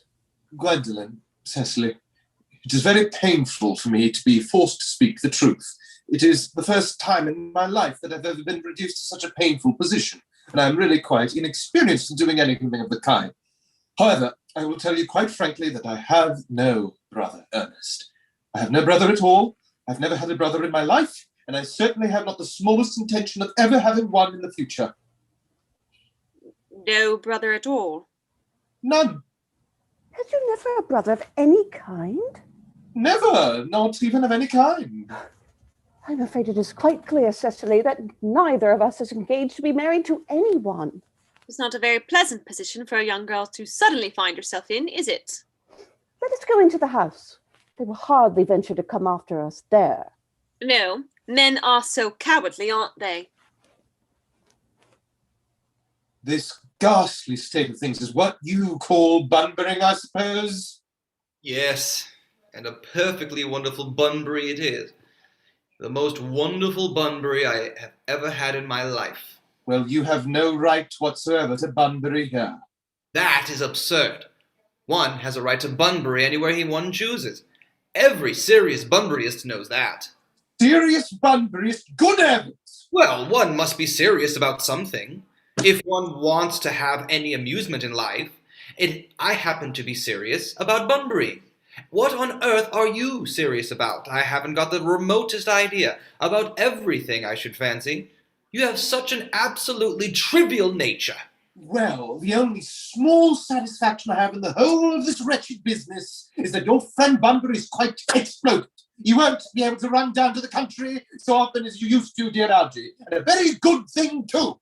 Your brother is a little off colour, isn't he, dear Jack? You won't be able to disappear to London quite so frequently as your wicked custom was, and not a bad thing either. As for your conduct towards Miss Cardew, I must say that you're taking in a sweet, simple, innocent girl like that is quite inexcusable, to say nothing of the fact that she is my ward. I can see no possible defense at all for your deceiving a brilliant, clever, thoroughly experienced young lady like Miss Fairfax, to say nothing of the fact she is my cousin. I wanted to be engaged to Gwendolen, that is all. I love her. Well, I simply wanted to be engaged to Cecily. I adore her. There is certainly no chance of your marrying Miss Cardew. I don't think there is much likelihood, Jack, of you and Miss Fairfax being united. Well, that is no business of yours. If it was my business, I wouldn't talk about it. It is very vulgar to talk about one's business. Only people like stockbrokers do that, and then merely at dinner parties. How can you sit there calmly eating muffins when we are in this horrible trouble I can't make out? You seem to me to be perfectly heartless. Well, I can't eat muffins in an agitated manner. The butter would probably get on my cuffs. One should always eat muffins quite calmly. It is the only way to eat them. I say, it is perfectly heartless you're eating muffins at all, under the circumstances. When I am in trouble, eating is the only thing that consoles me. Indeed, when I am in really great trouble, as anyone who knows me intimately will tell you, I refuse everything except food and drink. At the present moment, I am eating muffins because I am unhappy. Because I am partly fond of muffins. Well, that is no reason why you should eat them all in that greedy way. I wish you would have tea cake instead. I don't like tea cake. Good heavens! I wish you would have... I suppose a man may eat his own muffins in his own garden. But you have just said it was perfectly heartless to eat muffins. I said it was perfectly heartless of you under the circumstances. That is a very different thing. That may be, but the muffins are the same. LJ, I wish to goodness you would go. You can't possibly ask me to go without having some dinner. It's absurd. I never go anywhere without my dinner. No one ever does except vegetarians and people like that. Besides, I have just made arrangements with Dr. Chasuble to be christened at 5:45 under the name of Earnest. Dear fellow, the sooner you give up this nonsense, the better. I made arrangements this morning with Dr. Chasuble to be christened myself at 5:30, and I naturally will take the name of Earnest. Gwendolyn would wish it. We can't be both be christened Earnest. It is absurd. Besides, I have a perfect right to be christened if I like. There's no evidence at all that I've ever been christened by anybody. I should think it extremely probable I never was. And so does Dr. Chasuble. It's entirely different. It's your case. You have been christened already. Yes, but I have not been christened for years. Yes, but you have been christened. That is the important thing. So I know my constitution can stand it. If you are not quite sure about your ever having been christened, I must say I think it's rather dangerous you're venturing on it now. It might make you very unwell. You can hardly have forgotten that on someone very closely connected with you was very nearly carried off this week in Paris by a severe chill. Yes, but you said that the severe chill was not hereditary. It usedn't be, I know, but I dare say it is now. Science is always making wonderful improvements in things. Oh, that is nonsense. You're always talking nonsense. Jack, you are at the muffins again. I wish you wouldn't. There are only 2 left. I told you I was particularly fond of muffins. I hate tea cake. Why on earth, then, do you allow tea cake to be served up for your guests? What ideas you have of hospitality! Algernon, I've already told you to go. I don't want you here. Why don't you go? I haven't quite finished my tea yet, and there's still 1 muffin left! Ah! Ah! Act drop. And now we will take a brief pause in the action. Power, everybody. 10-minute break. Great job, everybody. I'm loving it. This is really terrific. Thank you all very much. It's it's a lot of fun, and it's just such amazing wit. I mean, it is sort of similar to Shakespeare in that he just sort of is able to use language and make thoughts, I mean, appear in your head just that are still very seem very modern and topical. Every other line's a bumper sticker. Yeah. Good way to put it. I don't think I've ever seen the muffin scene better. That was brilliant, guys. It's hysterical. Oh. Sorry, the studio audience might disagree. Well, you can only do so much, you know. Yeah. The Zoom reading, you know. Yeah, I'm really loving your Lady Bracknell, Paula. It's wonderful. Thank you. I love Lady Bracknell. Have you done it before? Only a reading. It is, I would Oh, love nice. to do it. I would so love to do it. It's wonderful. My partner's enjoying it. Oh, good. Yeah, he said your phrasing was exquisite. What did you say? Oh, okay, I won't say anything. I mean, I think the way that, like, well, Shakespeare had Queen Elizabeth, but Oscar Wilde had Queen Victoria, you know, and there's that sense of imperiousness in Lady Bracknell that I think is in a lot of ways something that people had to deal with, because it's like, yes, she was queen for quite a while. And he takes a poke at everything: education, politics, just, you know, one zinger after the next. Yeah. He's wonderful. I love this play. Yeah, Fair to say, fall in his career, is it early or late? Is this pretty close to his arrest? Later, I think, right? I could look. Hold I, on. I know his last play was like Salome, I think. I mean, I'm not sure if this actually premiered after Salome, but I mean, it was one of his. I'm pretty sure it was like his last play, and there's another version of it that's longer. That's like a 4-act version. Ah. Yeah, I think Stephen was going to look for it and just couldn't find it. Yeah. Yeah, well, it may be one of those sort of interesting things where the 4-act version was published more recently because I believe it was discovered out of his papers. So even though this is in the public domain, the other version, even though it was written by Oscar Wilde, but because it wasn't published until later, it could still be under copyright. I have a whole story about that, as a matter of fact. Oh, this was. We did the 4-act version with the Shaw Project in a reconstructed version by a Professor Bell.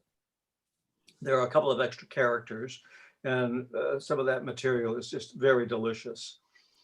Unfortunately, somebody wrote it up for there's a journal, or at least there was an Oscar Wilde journal that was published, I don't know, monthly or bi-monthly. And Oscar Wilde's grandson discovered because of that we had done it. Now, Oscar Wilde's grandson has himself put out a 4-act version, reconstructed 4-act version. So he was apparently livid, and next thing we know, we're hearing from Samuel French that he's very angry that we used the 4-act version and that we owe him royalties. So I explained we didn't do his version. We did a version by a Professor Bell. Well, that didn't make any difference. Samuel French kept insisting we owed them the royalties, and we decided rather than trying to fight the thing in court or something, we had to pay the royalty. But how much was it? But $100. Ah, I see. Yeah, I hate Samuel French. Ever since that, I wasn't too fond of them before that, but now I absolutely hate them. Bloodsucker. But the 4-act version is wow, a bunch more delicious things in it. I was just looking, and it's produced in 1865, and I believe he was jailed that year as well. Oh, you mean 95? I'm sorry, 1895. I read that upside down. No, he wasn't jailed. Wilde was not imprisoned until almost 1900. It says here in the retrial he was found guilty and sentenced in May 8th. Yeah, but that was a couple of years after Earnest. Ah, yeah. Well, oh wow. Yeah. He might have written it before, and it was produced in Oh, I see. Yeah, where The Importance of Being Earnest were produced early in 1895. I see. Yeah. Wow. And there's a movie with Stephen Fry playing Oscar Wilde about his trial and imprisonment and stuff. Apparently, he's great. To play him, I think he's a living embodiment of Oscar Wilde. The wit stuff. That's actually probably the third version, because there are two earlier ones. One with Robert Morley as Oscar Wilde, and one I think it's Peter Finch as Oscar Wilde. Oh, that's interesting. And there's also the play, Gross Indecencies, I believe it's called, the three trials of Wilde. Yeah. I've never seen any of those, but it is tragic. The way. Yeah, his life was destroyed because of his sexuality. Yeah, exactly. Jesus. Up to that point, everybody. He was a very popular guest around. Before that, because he was so witty. He was. My kind of introduction to him actually came from something that had nothing to do with him. It's a novel called The Brief, Wondrous Life of Oscar Wilde. It's by Junot Diaz. He's a Dominican writer. And the main character is an overweight Dominican immigrant.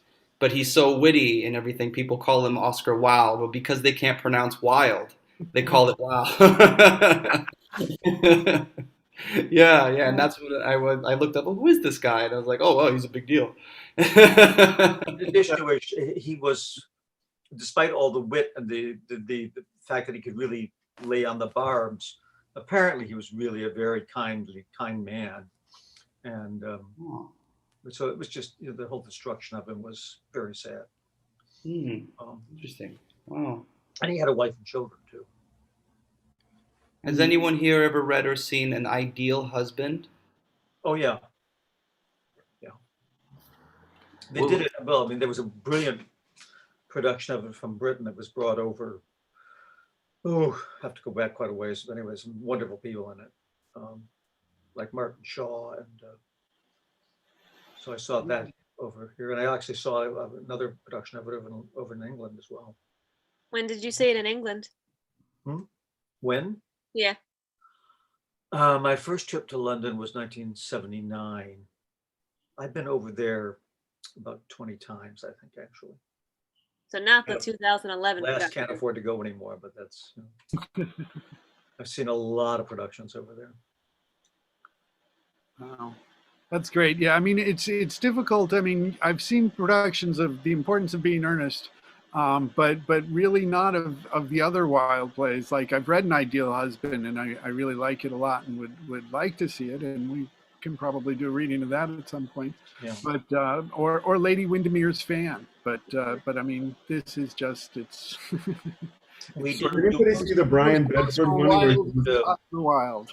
When we branched out from Shaw with the Shaw Project, we didn't do Ideal Husband. We did Lady Windermere's Fan, and we did the other one, the Woman of No Importance.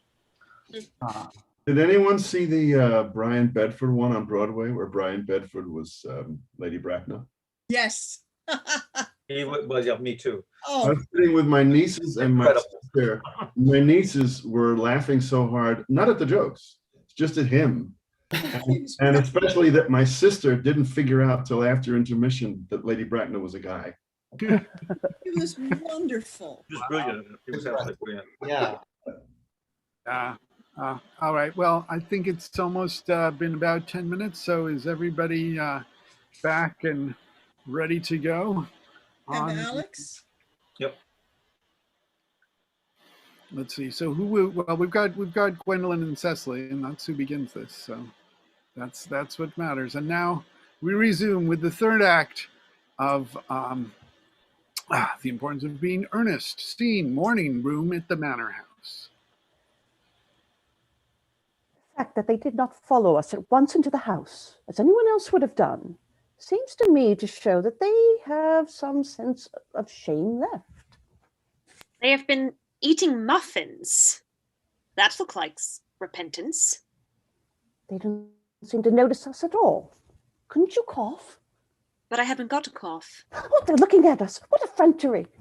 They're approaching. That's very forward of them. Let us preserve a dignified silence. Oh, certainly. It is the only thing to do now. This dignified silence seems to produce an unpleasant effect. A most distasteful one. But we will not be the first to speak. Certainly not. Mr. Worthing, I have something very particular to ask you. Much depends on your reply. Gwendolyn, your common sense is invaluable. Mr. Moncrief, kindly answer me the following question. Why did you pretend to be my guardian's brother? In order that I might have an opportunity of meeting you. That certainly seems a satisfactory explanation, does it not? Yes, dear, if you can believe him. I don't. But that does not affect the wonderful beauty of his answer. True. In matters of grave importance, style, not sincerity, is the vital thing. Mr. Worthing, what explanation can you offer to me for pretending to have a brother? Was it in order that you might have an opportunity of coming up to town to see me as often as possible? Can you doubt it, Miss Fairfax? I have the gravest doubts upon the subject, but I intend to crush them. This is not the moment for German skepticism. Their explanations appear to be quite satisfactory, especially Mr. Worthing's. That seems to me to have the stamp of truth upon it. I'm more than content with what Mr. Moncrief said. His voice alone inspires one with absolute credulity. And you think we should forgive them? Yes, I mean no. True, I'd forgotten. There are principles at stake that one cannot surrender. Which of us should tell them? The task is not a pleasant one. Could we not both speak at the same time? An excellent idea. I nearly always speak at the same time as other people. Will you take the time from me? Certainly. Your Christian names are still an insufferable barrier. That is all. Our Christian names? Is that all?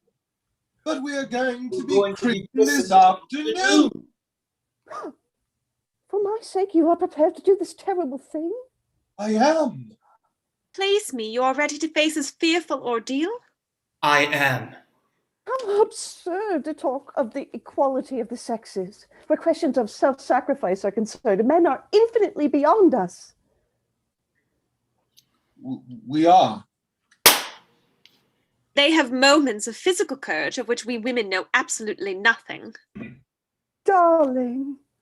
Darling. Lady Bracknell. Good heavens. Gwendolen? What does this mean? Merely that I am engaged to be married to Mr. Worthing, Mamma. Come here. Sit down. Sit down immediately. Hesitation of any kind is a sign of mental decay in the young, of physical weakness in the old.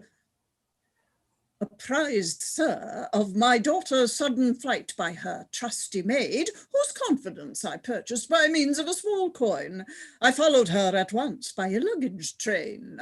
Her unhappy father is, I am glad to say, under the impression that she is attending a more than usually lengthy lecture by the University Extension Scheme on the influence of a permanent income on thought. I do not propose to undeceive him. Indeed, I have never undeceived him on any question. I would consider it wrong. But of course, you will clearly understand that all communication between yourself and my daughter must cease immediately from this moment. On this point, as indeed on all points, I am firm. I am engaged to be married to Gwendolen, Lady Bracknell. You are nothing of the kind, sir. And now, as regards Algernon. Algernon? Yes, Aunt Augusta? May I ask if it is in this house that your invalid friend, Mr. Bunbury, resides? No, Bunbury doesn't live here. Bunbury is somewhere else at present. In fact, Bunbury is dead. Dead? When did Mr. Bunbury die? His death must have been extremely sudden. Oh, I killed Bunbury this afternoon. I mean, poor Bunbury died this afternoon. What did he die of? Bunbury? Oh, he was quite exploded. Exploded? Was he the victim of a revolutionary outrage? I was not aware that Mr. Bunbury was interested in social legislation. If so, he is well punished for his morbidity. My dear Aunt Augusta, I mean he was found out. The doctors found out that Bunbury could not live. That is what I mean. So Bunbury died. He seems to have had great confidence in the opinion of his physicians. I am glad, however, that he made up his mind at the last to some definite course of action and acted under proper medical advice. And now that we have finally got rid of this Mr. Bunbury, may I ask Mr. Worthing, who is that young person whose hand my nephew Algernon is now holding in what seems to me a peculiarly unnecessary manner? That lady is Miss Cecily Cardew, my ward. I am engaged to be married to Cecily, Aunt Augusta. I beg your pardon? Mr. Moncrief and I are engaged to be married, Lady Bracknell. I do not know whether there is anything peculiarly exciting in the air of this particular part of Hertfordshire, but the number of engagements that go on seems to me considerably above the proper average that statistics have laid down for our guidance. I think some preliminary inquiry on my part would not be out of place.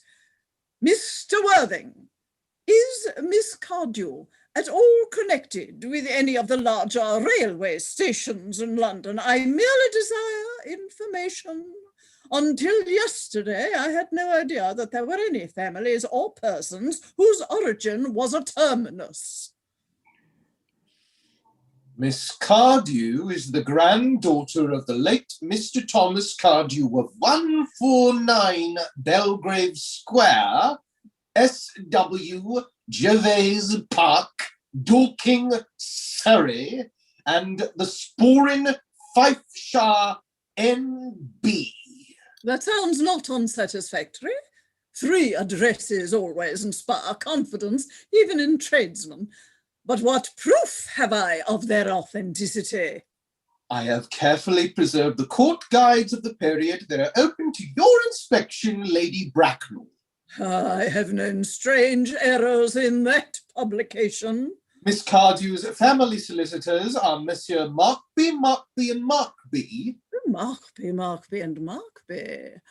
A firm of the very highest position in their profession. Indeed, I am told that one of the Mr. Markbys is occasionally to be seen at dinner parties. So far, I am satisfied. How extremely kind of you, Lady Bracknell. I've also in my possession, you will be pleased to hear, certificates of Miss Cardew's birth, baptism, whooping cough, registration, vaccination, confirmation, and the measles, both the German and the English variety. Aha, a life crowded with incident, I see, though perhaps somewhat too exciting for a young girl. I am not myself in favour of premature experiences. Gwendolen, the time approaches for our departure. We have not a moment to lose. As a matter of form, Mr. Worthing, I had better ask you if Miss Cardew has any little fortune? Oh, about £130 in the funds, that is all. Goodbye, Lady Bracknell, so pleased to see you. A moment, Mr. Worthing. £130,000, and in the funds. Miss Cardew seems to me a most attractive young lady now that I look at her. Few girls of the present day have any really solid qualities, any of the qualities that last and improve with time. We live, I regret to say, in an age of surfaces. Come over here, dear. Oh, pretty child, your dress is sadly simple, and your hair seems almost as nature might have left it. But we can soon alter all that. A thoroughly experienced French maid produces a really marvellous result in a very brief space of time. I remember recommending one to young Lady Lansing, and after 3 months, her own husband did not know her. And after 6 months, nobody knew her. Kindly turn around, sweet child. No. The side view is what I want. Ah, yes. Quite as I expected. There are distinct social possibilities in your profile. The 2 weak points in our age are its want of principle and its want of profile. The chin, a little higher, dear. Style largely depends on the way the chin is worn. They are worn very high just at present. Algernon? Yes, Aunt Augusta? There are distinct social possibilities in Miss Cardew's profile. Cecily is the sweetest, dearest, prettiest girl in the whole world. And I don't care 2 pence about social possibilities. Oh, never speak disrespectfully of society, Algernon. Only people who can't get into it do that. Dear child, of course you know that Algernon has nothing but his debts to depend upon, but I do not approve of mercenary marriages. When I married Lord Bracknell, I had no fortune of any kind, but I never dreamed for a moment of allowing that to stand in my way. Well, I suppose I must give my consent. Thank you, Aunt Augusta. Cecily, you may kiss me. Thank you, Lady Bracknell. You may also address me as Aunt Augusta for the future. Thank you, Aunt Augusta. The marriage, I think, had better take place quite soon. Thank you, Aunt Augusta. Thank you, Aunt Augusta. To speak frankly, I am not in favor of long engagements. They give people the opportunity of finding out each other's character before marriage, which I think is never advisable. I beg your pardon for interrupting you, Lady Bracknell, but this engagement is quite out of the question. I am Miss Cardew's guardian, and she cannot marry without my consent until she comes of age. That consent I absolutely decline to give. Upon what grounds, may I ask? Algernon is an extremely, I may say, almost an ostentatiously eligible young man. He is nothing, but he looks everything. What more can one desire? It pains me very much to have to speak frankly to you, Lady Bracknell, about your nephew, but the fact is that I do not approve at all of his moral character. I suspect him of being untruthful. Untruthful? My nephew, Algernon, impossible. He is an Oxonian. I fear there is no possible doubt about the matter. This afternoon, during my temporary absence in London on an important question of romance, he obtained admission to my house by means of a false pretense of being my brother. Under an assumed name, he drank, I just been informed by my butler, an entire pint bottle of my Perrier-Jouet Brut 89, wine I was specially reserving for myself. Continuing his disgraceful deception, he succeeded, in the course of the afternoon, in alienating the affections of my only ward. He subsequently stayed to tea and devoured every single muffin.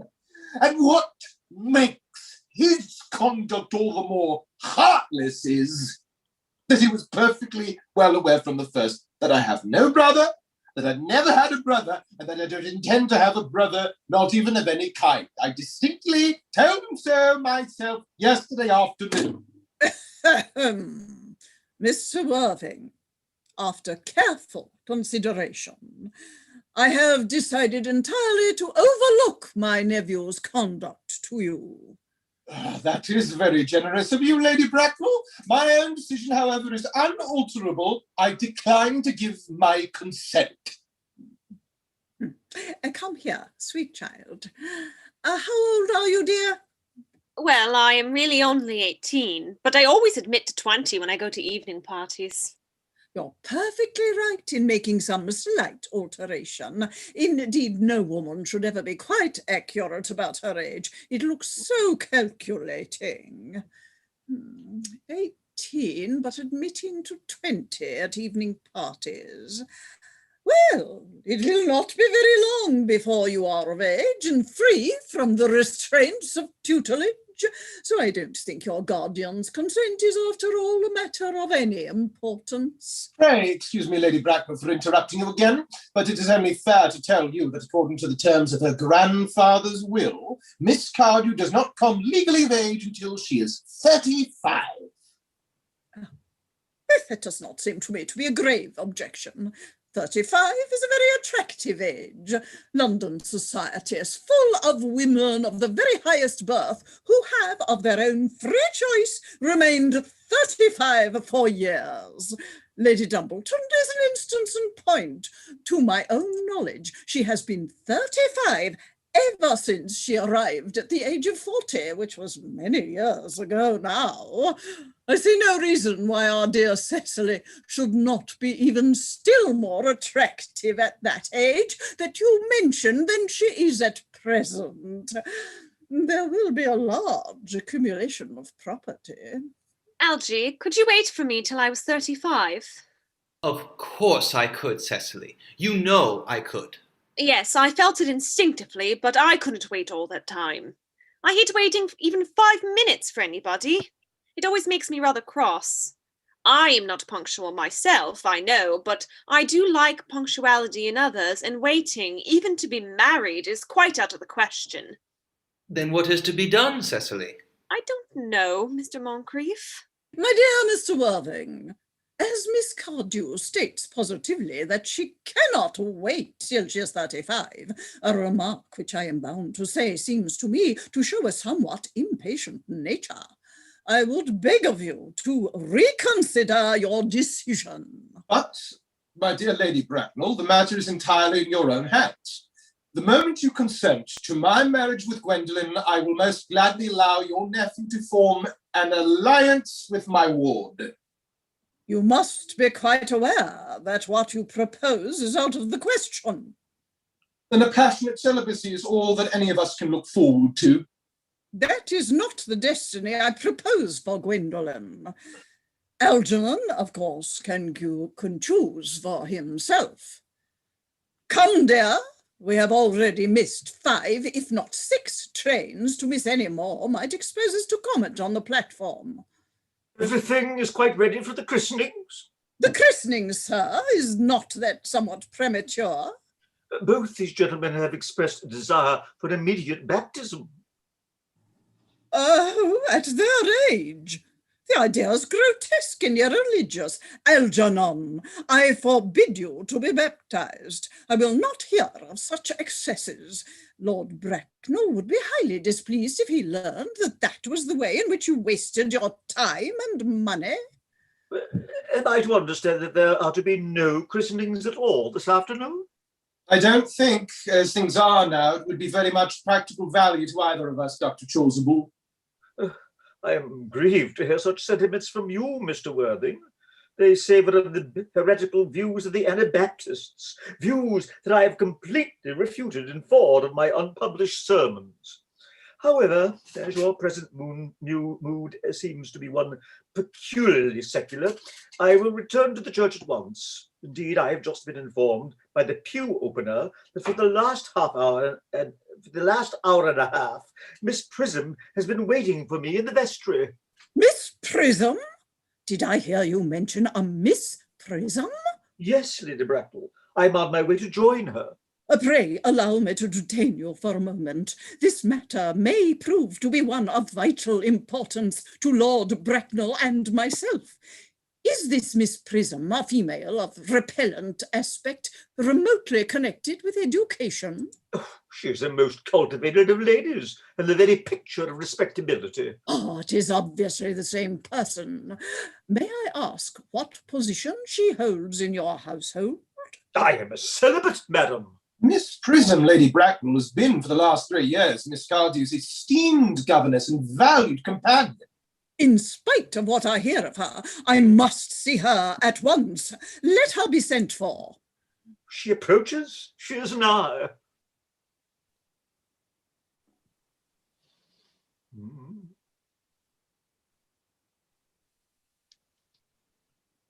Miss Prism, you're muted. Please unmute and repeat.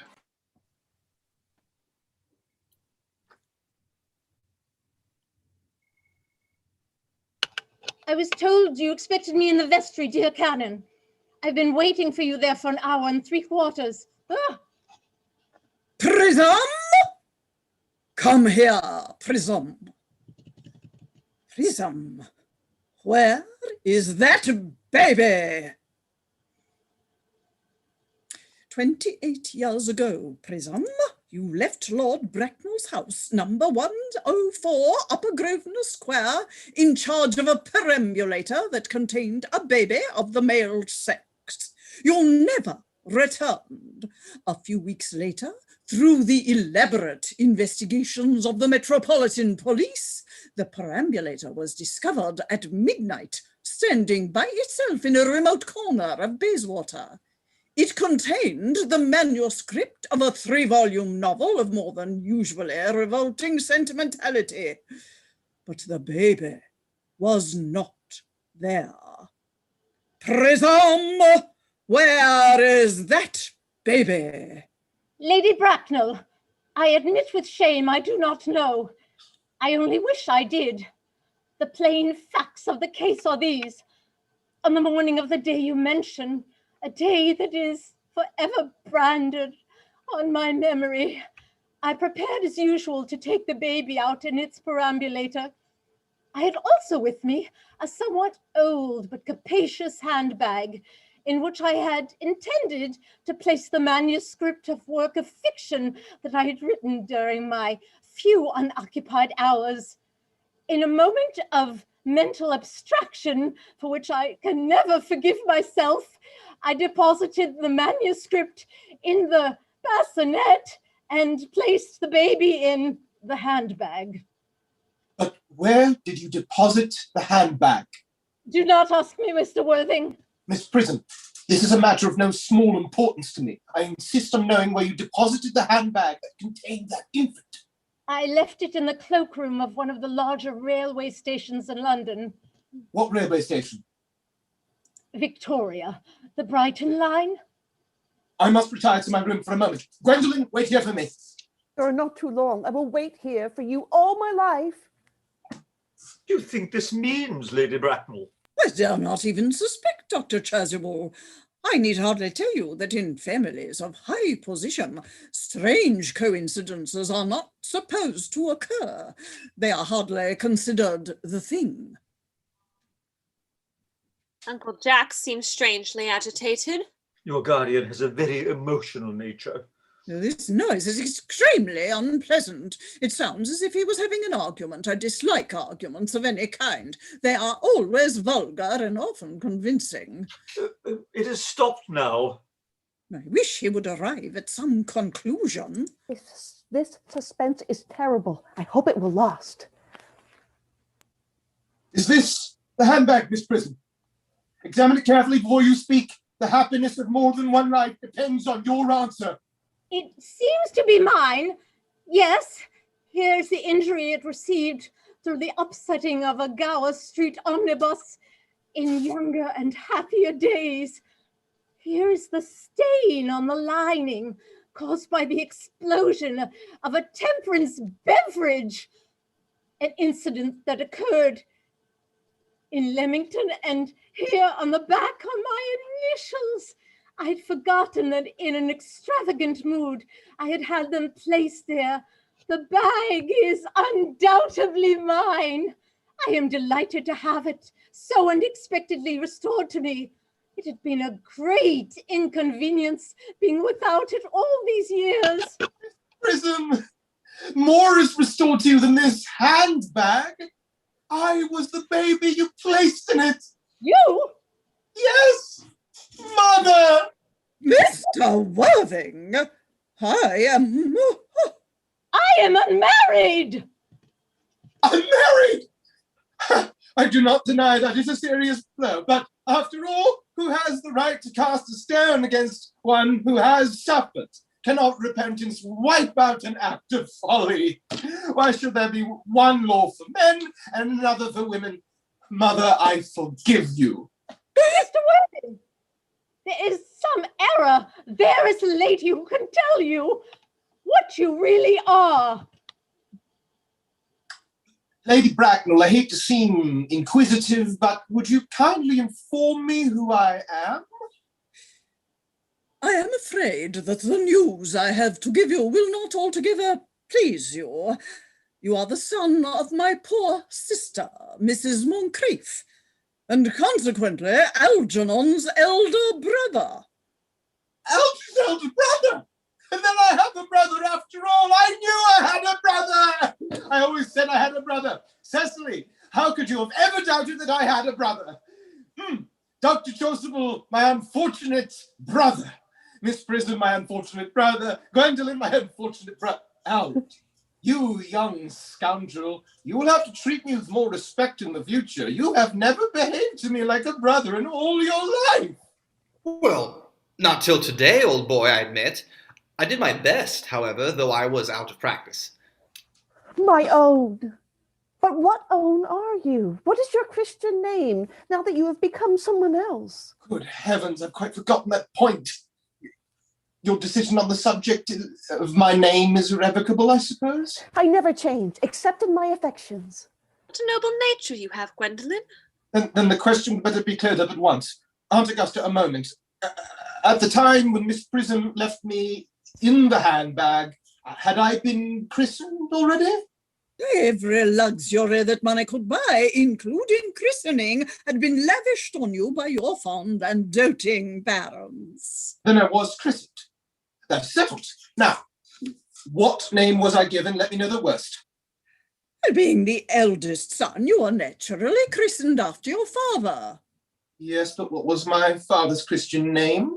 I cannot at the present moment recall what the general's Christian name was, but I have no doubt he had one. He was eccentric, I admit, but only in later years, and that was the result of the Indian climate and marriage and indigestion and other things of that kind. Algy, can't you recollect what our father's Christian name was? My dear boy, we were never on speaking terms. He died before I was a year old. His name would appear in the army lists of the period, I suppose. Aunt Augusta. The general was essentially a man of peace, except in his domestic life, but I have no doubt his name would appear in any military directory. The army lists of the last 40 years are here. These delightful records should have been my constant study. M. Generals, Mallam, Maxbom, Magley, what ghastly names they have.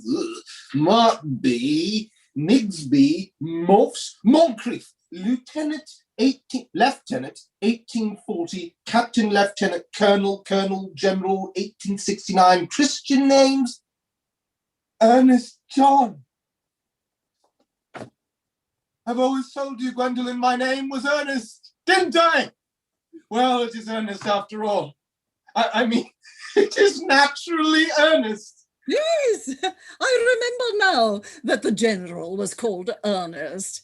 I knew I had some particular reason for disliking the name. Ernest, my own Ernest. I felt from the first that you could have no other name.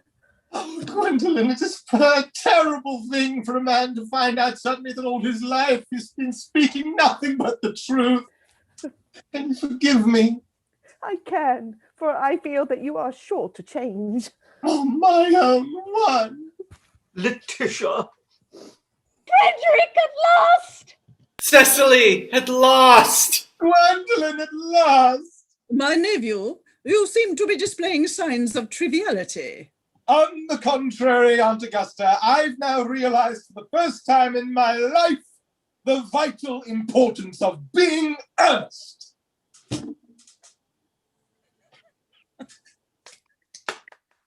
Clap at the title. Whoa, well done. Bravo, bravo. Thank you so much. Oh, that was so much fun. Awesome. That was yeah. That's terrific. And just the perfect sort of placement of the title as the very last line of the play. Literally capitalized. A lot more fun than 'Tis Pity She's a Whore. I'll say that. Yes. You guys were great. That was like so delicious to watch. Sitting here just like looking at boxes, it was the best. Even looking at the stupid boxes, it was delightful. I have to go. Bye, everybody. Yeah. And then, Bye. One thing, I mean, Taylor, if you're working on Cymbeline, this does actually, the ending of it is very sort of redolent of Cymbeline, where it's like, oh yes, you actually were all related to each other. Good to know. Been like, Actually, the last time I did read Cymbeline with you guys, reading Valerius, the two Mikes, as we call them now, Mike Marcoux, Mike Gardner, I hadn't met either one of them. They were my sons. And I get into the scene with them, and I suddenly realized I don't know which one of them was which. So I didn't know which one to call, which name. I wound up, of course, calling the wrong one, pressing the one, and the other one said, Move to the other. oh my God. I thought we should all say thank you, Stephen, as well for the party. Yeah. He's not even here. He's busy getting ready for his lecture tomorrow. He has had such a... But yeah, he would bring us together for this. It's a good crew. Yeah, Yeah. absolutely. Does that, doesn't he? Yeah. I'm sorry, a couple of you can't join me for, well, at least one of you at least can't join me for what I'm doing next, but so there'll be. Have fun. Yeah. Yeah, Yes. thank you all so much, and I will try and email everybody with like the March schedule, and as we get more things like lined up to let people know about things. But really, thank you